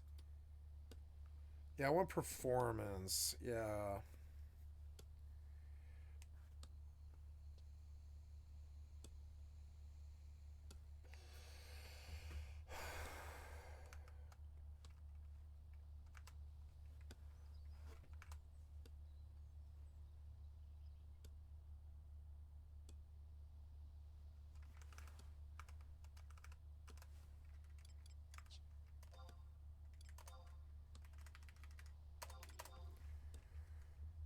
$400 for 50. 5. 5. 5. 5. 1, 2, 3, 4. Oh. And so those 4 for 500. 501. 510? I don't know. 510? Wow. Okay, well, I don't want to buy any more then. Fuck that. Post more. It's all good. It's the morning. I could do some more copper ingots and stuff. I like sitting at the goldsmithing guild all day, actually. I could see doing it for a while. It's addictive.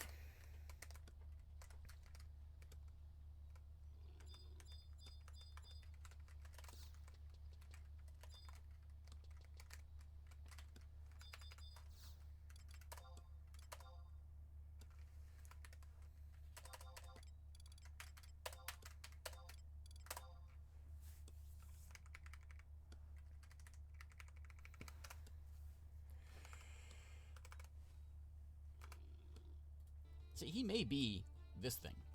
That could be him right there. There's a lot of things walking around here. I don't know what it is. Maybe things trying to find the Hydra. But let's go walk in and say hello. There's a cave right here. So let's stop right here and see if we can find this cave. And say hello to the Hydra and then die immediately. As we're walking around, if we can't find the thing, we can see it mentioned up here in the compass. As I mentioned before, because we know it's here, it's east. And there is our little blip. We have to go due east to try to find his spot. And hopefully find it before he, eats us. And we are on top of it now. It's right here somewhere. So we can look around, and there's probably some sort of cave thing somewhere that we can find that will lead us to wherever he is. I'll do some hunting around, see if I can find this thing. Here I was looking for a cave, some sort of entrance, and there he is right there. L will get us to look at him. We can scroll over here, look at the Hydra. A frail Hydra. Yeah, right. Press A. We can see a description. A dragon-like monster with 7 biting heads. And yes, it does have 7 heads. It will chew our face off. But, we might as well go ahead and say hello. But let's go, you guys, why don't you guys go first? Wait, are you running away? Where did it go? Did it run Can away? you zoom in? I found him again. There he is. We're not letting him get away this time. Hydra. We could sneak up on him if we wanted to. I'll have to address all this.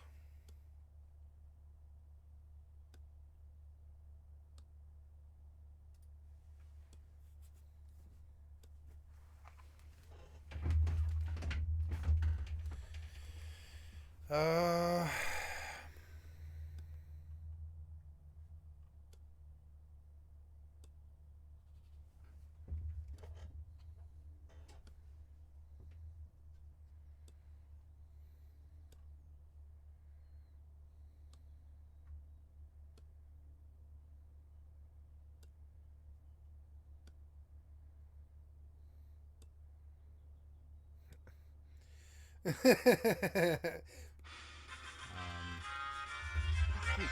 no, we'll just we'll walk up to him. Let's try to entice him. We're gonna press T and we're gonna throw our large copper dagger at him. Press C and we're gonna go ahead and highlight him. And press enter. Spinning dagger misses the frail Hydra. I think he sees this now. I will have my revenge. Yeah, Sabu and Sezba are going to die immediately. We're gonna go after. So here he comes.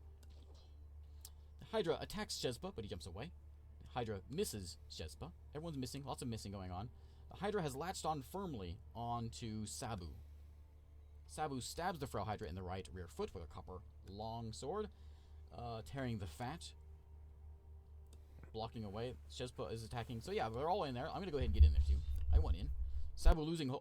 the Hydra shakes Sabu around by the neck. So Sabu bites down, or the Hydra bites down on Sabu, shakes him around by the neck, and now there's arteries being torn. He's losing hold of his shield and his sword. Sabu's on the ground. Sabu's down.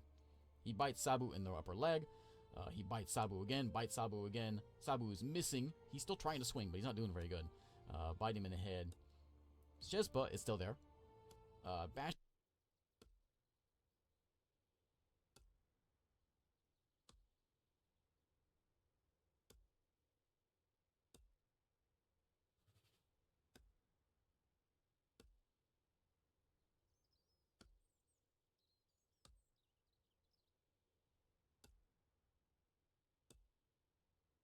So terribly sorry, guys. I am being asked to go help my family, and I will do so, and that will require a pause. I'm going to pause the video here rather than explain it or waste time. Here we go. Hi, guys. It's about an hour later. I had to go tool around the garden with my elderly parents because they brought in like 9 big bags of mulch or whatever, mulch and soil, and yeah, and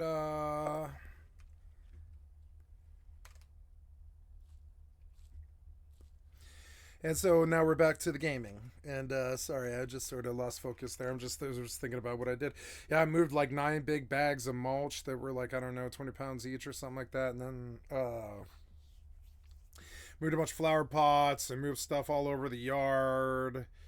help to move and regulate all the soil in the planting pots because they're getting ready for summer. Because we live off of oh, I'm not gonna get my tablet monitor here. We live off of about a quarter of our food is actually grown. All the meals that my mother prepares are about a quarter of the food comes straight from the garden. And they do a lot of gourds, and they do a lot of, like, you know, stuff that has a lot of heft and weight to it, like pumpkins and gourds and stuff like that. And they do a lot of herbs and spices, or not spices, but herbs and all kinds of garden stuff. And it's fun to help them. You can see that they get the same sheer joy. They get the same sheer joy out of their garden that I do this MMORPG. So I like helping them. It's a good positive thing, and I enjoy it immensely. And so that was a fun experience. It was hard work, but it was good. You know, it is what it is. Garden work is not something I would normally choose to do, but I don't mind helping people with it. It's all right. It's not like this thing that I look forward to doing or something like they do.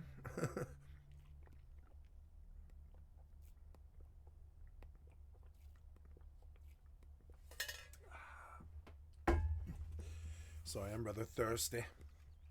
How do we look here? Yep, a little bit flushed because I've been in the garden working. We are in town, about to leave again to go chopping some more wood. Yep, and we will go out there now.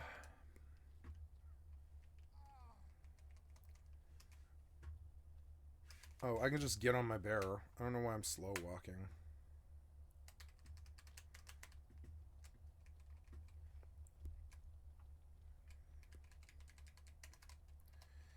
How's the bear? He's hungry, but not too bad. Alright, you. Eat the pig.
I'm in the process of chicken shit leaving this corp. No, I'm not chicken shit leaving. I'm just gonna abandon them though, which is unfortunate, but it's a slow process. I've got to get all my stuff out of here and make sure that all of my loot is in the free port and not in their stuff, right?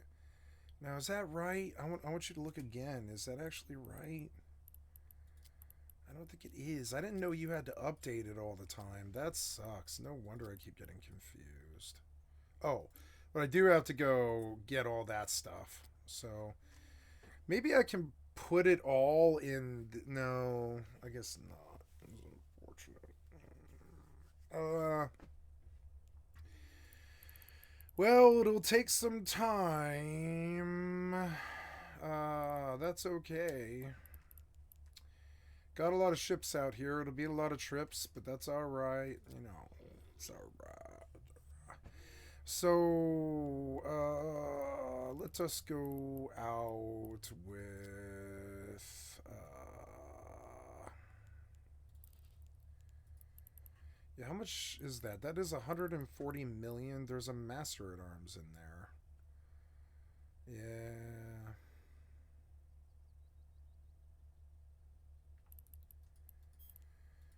No. So the next step is I need to get a ship out of there. Yeah, so we're going back there in a Corvette. Somebody drew steel near me, and I'm just gonna go see what's going on here. Huh.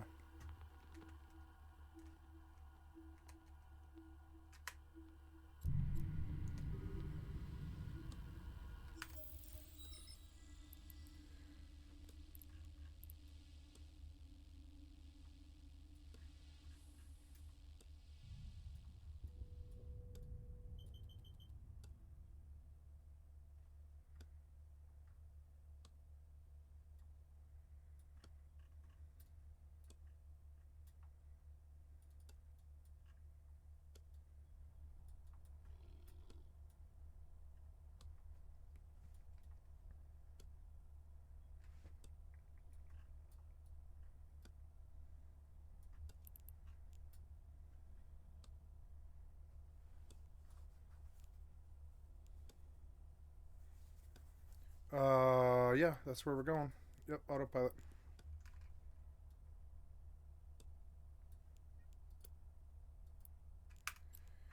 Why is the UI speech level not working?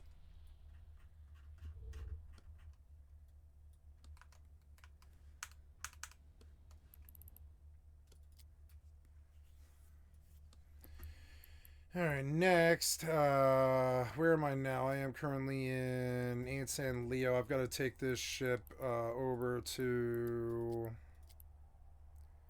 What? Wait, what? Oh my god. Oh, yeah, we got to take this Miasmos, and...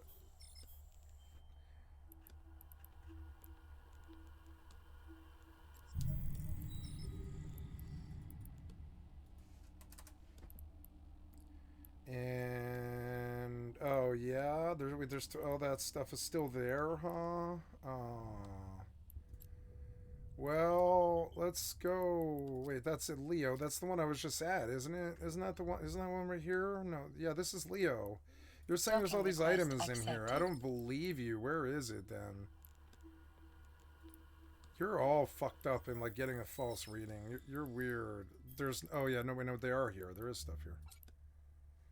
Nice. And then what about you? Will you fit in that thing? No. Damn it. The ice harvesting drones are heavy. It's annoying.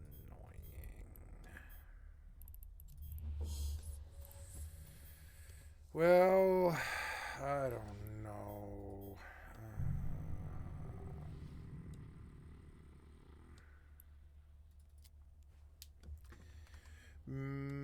I think I'll come to this station with... I mean, I don't know.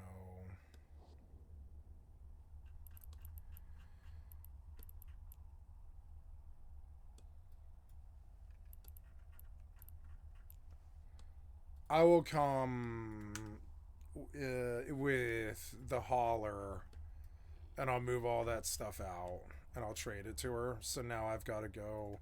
I've come to the wrong place at the wrong time. I've got to go back out and go get my Mark V. Yeah.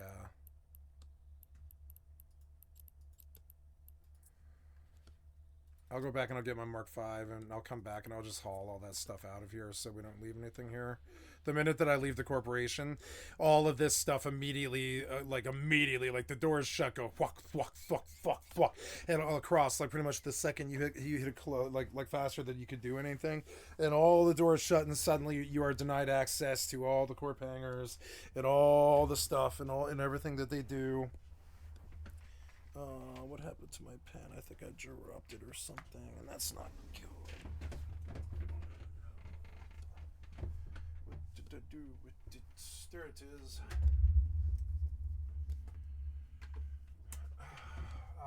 And so, yep, and I'm going to rejoin my old corp because I know I can make like 100 million a day in that corp. This corp is not making me money. I had to get out and hustle by myself, and they were not a help to me. They're on their own agenda, which I like, and I like these people, actually. I got along with them fairly well, but we don't share anything in common, and they did not make me a lot of money. I gotta say that. They were not running boosted ops every day like a good corp, and That's kind of what I thought when I signed up, and that's not what it was. So rather than say something negative or act all bitchy when I leave, I'm just gonna, you know, just say nothing. I'm just gonna say nothing and leave.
Oh yeah, so there's probably Immortal Live Journal today.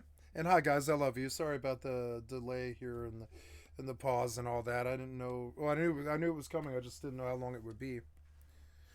So let's go see if Hemrick did Immortal update, because I think he probably did.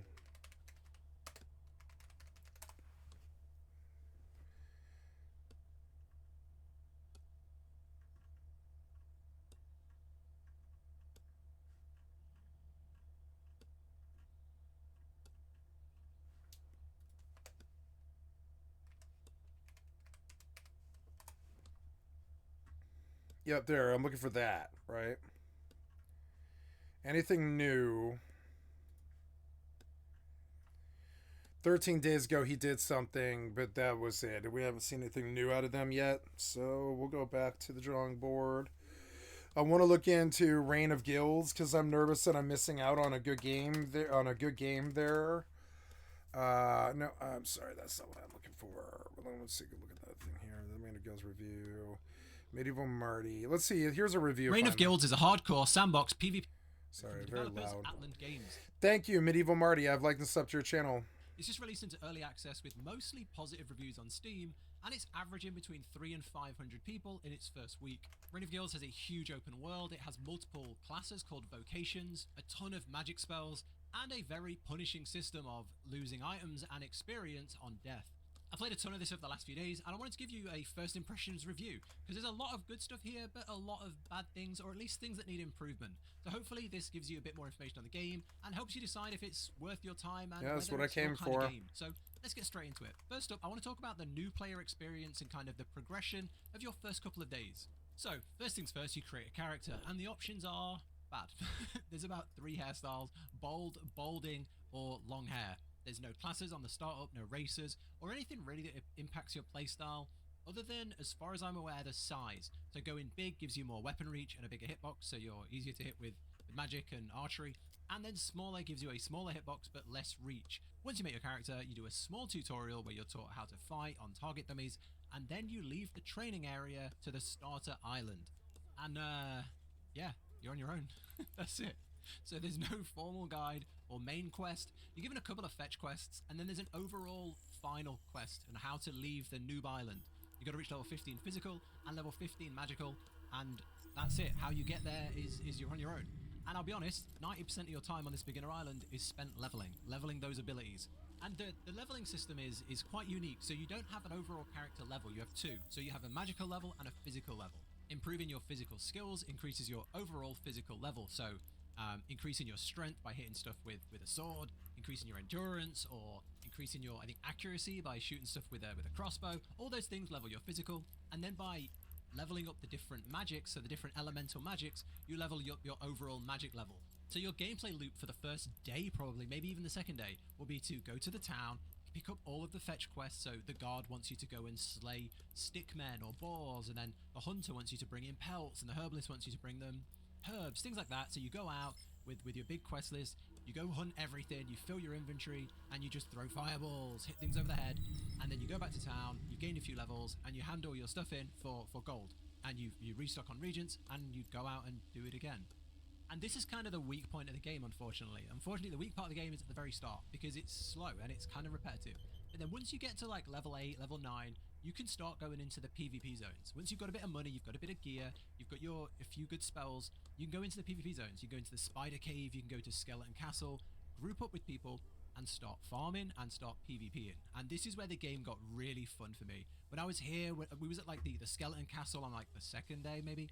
We had a group of people farming here, and we had like a guy on the roof with a crossbow who was watching for people to come in, and he was like shooting skeletons from the wall. There was a couple of us in armor with like a two-handed weapon or a shield in melee. And then we had a few people blasting magic, and we were just having fun here. And then when another group would come to the castle, you could either chat to them and share the area, or you could fight them. And the fights here were really fun. But yeah, I had a lot of fun PvPing and leveling in this starter island. Once I got the hang of my build, and once I hit 15-15 and kind of had an idea and tailored the build to what I wanted it to be, it was really fun. Before that, it was a bit of a grind. But then once you hit 15-15 and you have enough gold saved, you can leave the tutorial island. You can go in the portal and go to the real world. So let's talk about that. This is an enormous open world, probably too big. And you have quests everywhere. Every single person I spoke to in the town I arrived at had a quest. And there's also one very important quest here, the vocation trainer. So this vocation trainer will teach you where different vocations are. Can you have a house? Your profession, kind of, so your class. So you kind of, this whole time, you're just a person who uses magic or weapons. And now you can finally learn a vocation. And when you take these vocations, a couple of things happen. So first, you unlock active abilities. So you go days without a single active ability on your bar. But once you get your vocation, you start to have some. You get to progress this as well. And then it will also lock one of your major levels, depending on what you choose. So there are magical focused vocations, physical focused ones, or hybrids. And if you choose a magical one, your physical level will lock at say 15, and then your magic skills will just keep going up. Same with the physical, your physical levels will keep going up. You can wear bigger and better armor, you can wield stronger and stronger swords, but your magic is very limited. So I headed out and I went to see the gladiators who were stationed at this arena to the north, who said they could teach you how to be a gladiator, and they said they'll teach you how to throw nets, do cool gladiator abilities. And each of these vocations are different. There's a necromancer vocation, a thief, a druid, an archmage. There's all these really cool vocations with their own story in their own area, with their own skills. But here is where the major cracks started to form for me, and why I kind of stopped, and I was like, this is time to make the review now. I'm kind of here. I'm kind of at the point where the cracks start showing. Once I hit this open world and I unlocked the vocations and I unlocked the major cities, I saw what the next 10, 20, 30 hours were going to look like. Every major quest in the town was the same as it was on Beginner Island. Fight 20 boars, bring back 20 deer antlers, gather these herbs or metals. I looked at the quest for the gladiator and their promotions. Promotion 1 was to give them gold. Promotion 2 was to give them copper, wolf teeth. Promotion 3 was to give them boar pelts and fight bears. And as I traveled around, I realized I was fighting the exact same mobs as I was over and over bears, and boars, over skeletons, and over. stickmen. Yeah. It was a copy paste of the tutorial island, but everything was a higher level, which was really disappointing. So that's kind of an example of your first few days in the game and how I experienced it and what you might expect. So let's talk about why you should play Reign of Guilds and perhaps why you shouldn't. So first up, the good stuff, the magic. The magic is fantastic. There are 6 different elements and you can level any of them freely, and each has cool unique spells that you can mix and match. You can dip into air and water magic and have magical buffs and mana regeneration, and then pump a load of points into fire and throw fireballs and just dunk on people. You can take points in earth and air and get shield abilities, and then magically empower your weapons and play it as a full footfire. You can even grab a spell to slow enemies down so you can catch up with them. On top of this, you have the ability to heat a spell, giving you this little minigame bar, and if you hit the sweet spot, you do additional damage. Then for the PvP, it's pretty fun. It's a little intense, but it's really fun. PvP is high risk, as you can lose items in your inventory, and experience if you lose in a PvP zone. I believe you lose gear if you have negative karma too, but it's really fun. Just going at people with a two-handed sword and just seeing them drop, blasting them with fireballs or lightning bolts, cycling buffs and debuffs, and working with your team is really, really fun. As you get to mainland too, Regents are worth a lot of gold, so beating someone and getting their spell powder or their pelts or trophies is a massive buzz because you can hand those in for your quests. Another thing they do well is the quality of life. The game has a really good lineup of quality of life features that a lot of other open world sandbox games just don't seem to be able to get right. There's a fast travel system with portals that works really well. It gets you straight back into the action really fast. If you drop in a PvP zone, you can teleport nearby and get back there really fast to get back into the fight. It balances this as well with the, if you want to teleport back, you can't have certain items in your inventory. So if you go out and you get loads of really good like pelts and trophies and items, and you want to take those back, you have to transport them manually, meaning that the portals give you fast travel and really good access to travel around the world, but they don't remove the ability to fight people and take their stuff, because that's when they need to travel, when they have all their stuff on them. So there's a good balance there. There's decent logic to the weapon mechanics too. Having a big axe, you can cleave and hit multiple enemies. Having a shield on, you can't run. There's a decent party system as well with experience share. You can see health bars of your party members. They've got an icon on their head so they stand out. Overall, you can just tell that a lot of thought has gone in to making this a good multiplayer PvP game. It feels good, it's well balanced, and I think they've done a good job here. But it's not all sunshine and roses. There's some problems, and you're watching this, you can see the problems, I'm sure. For all of the good things, this game has some major issues that need to be talked about. Jank-ass combat. The leveling experience. The leveling of Not good like is Mortal. terrible. It's just bad. I don't care what you say, it's bad. Yeah. It's far too slow to level up and far too easy to exploit. They want you to just sit and shoot spiders or hit skeletons for hours on hours and hours on end to level up. That won't which is work. just boring. It's just boring. And all the quests, and at least in the tutorial island, gave gold but no skill experience. So you're just forced to spend your entire early game, your first 2 days, just dumping spells into things, just to level up your abilities. The game also forces you to level to 15 combat and 15 magic before leaving the new player island, and you don't get your vocation until you leave. Meaning that your first day or two of playing this game, you might just be leveling magic and throwing lightning at things when you want to be a fighter, or hitting skeletons over the head with an axe when you want to be an archmage. I think they should completely rework the system and bring some sort of vocation onto the new player island, or give some sort of like apprentice vocation, like maybe if you want to be a melee, you can become a squire and have a melee focus in new player island. Or if you want to be magic, maybe you could be like a student and you get like one active spell or one active combat ability that just lets you have a bit more fun. Next, the big issue is the physical system. So the game has a magical system and a physical system, where magic has a ton of depth, creativity, interesting systems Physical like looks heating spells, boring, combining magic, like really buffs. bad. The physical abilities just suck. Suck. It's terrible. Yeah, One of they're the just worst bad. in any sandbox MMO I've ever played. You can't block, you can't parry, all you really have is a dodge. But you're mostly just swinging blindly. You just swing, step to the side, swing, step back, swing, step back. You can like swing at someone's legs and reduce their stamina, and that's really cool, but then you can't parry, which is just dumb. It's just boring. It needs improving for this game to stand out, especially amongst its competitors. When you've got like Mortal Online 2 that has parries, feints, and is really working hard on making a engaging melee system, this needs to just up its game. And then probably the biggest issue for me is the quests and the diversity of the quests. You will have like 20 quests in your quest log most of the time, and 19 of them will be fetch quests.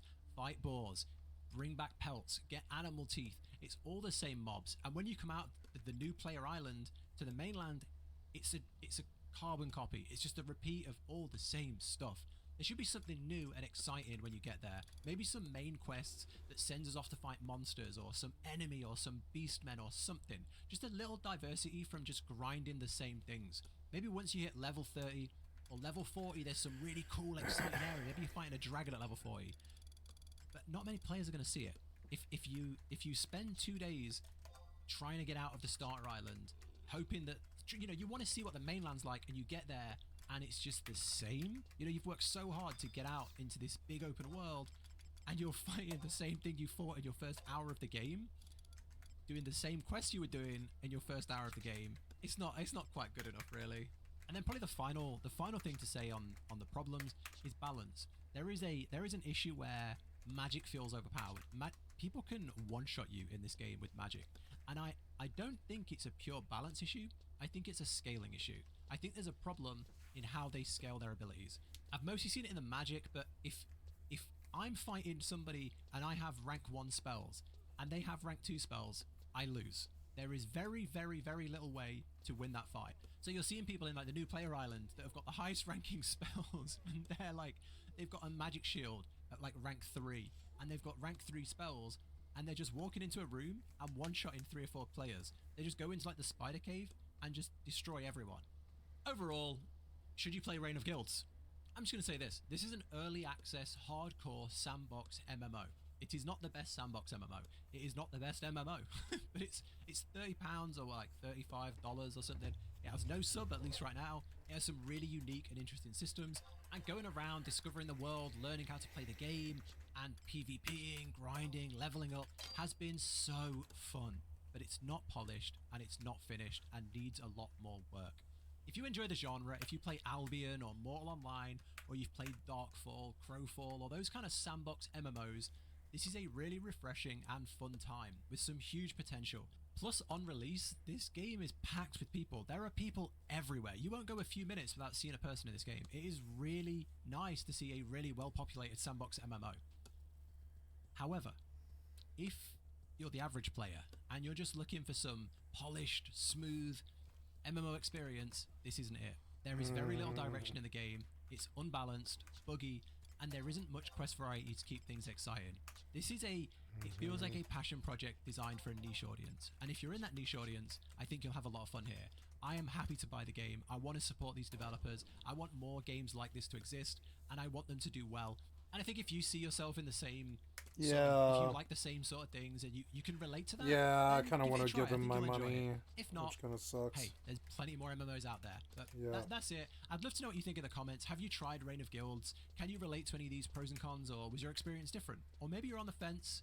Let me know. I'm really curious what you think of this game, because it's a very niche and very unique game that I think there's something special here. It just needs refining. But that's it from me. I hope you enjoyed the video. For more honest and unbiased reviews, subscribe to the channel. But that's it from me. Take care, and I'll catch you in the next one. Bye.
Hello and welcome to the Darkest Zone. Thank you for joining me. Today I'm going to be discussing Reign of Guilds. I did do a 30-minute video on this game. Then I played another 30 minutes, so I got an hour and 10 minutes into this game, and that's when I refunded it. I found out what I wanted to know about the game. I did not enjoy the combat.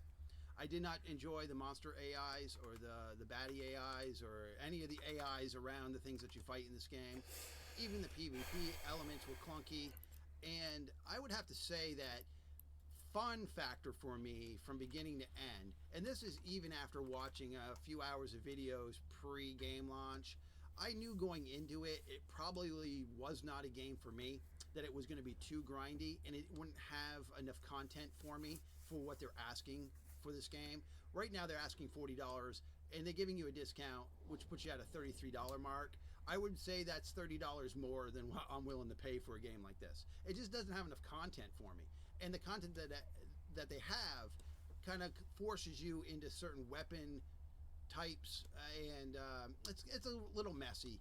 And they've made it I would say, grindy or task heavy, when it comes to even doing anything in the game. Now, the reason why I never played Star Citizen, or I did play Star Citizen and I didn't like it, was that you had to interact with everything in the world to do anything in the world. It was so like, you know, push this, push that. But this game reminds me Skill of that. training It's completed. like everything that you do in the game requires you to, you know, use tokens or buy tokens, and your skills are really based, you know, you got a good skill, robust skill sets of what you can get for skills, but to activate skills, they're like magic is activated by these little runes, which you need to buy or get somehow. And the game just came off to me as just overly grindy for no reason and lacking anything else other than the grind. And it doesn't have tree cutting. It doesn't have any of the vocations where you would go, like getting ore or cutting trees down. That's not in the game. So when you got to get items that you need to make something, you just go to locations and pick those items up and bring them back to town. So they eliminated that out of the game. Now there's no house building in the game, so you can't build anything in the game. And there's no siege weapons yet in the game, so sieging castles is kind of out.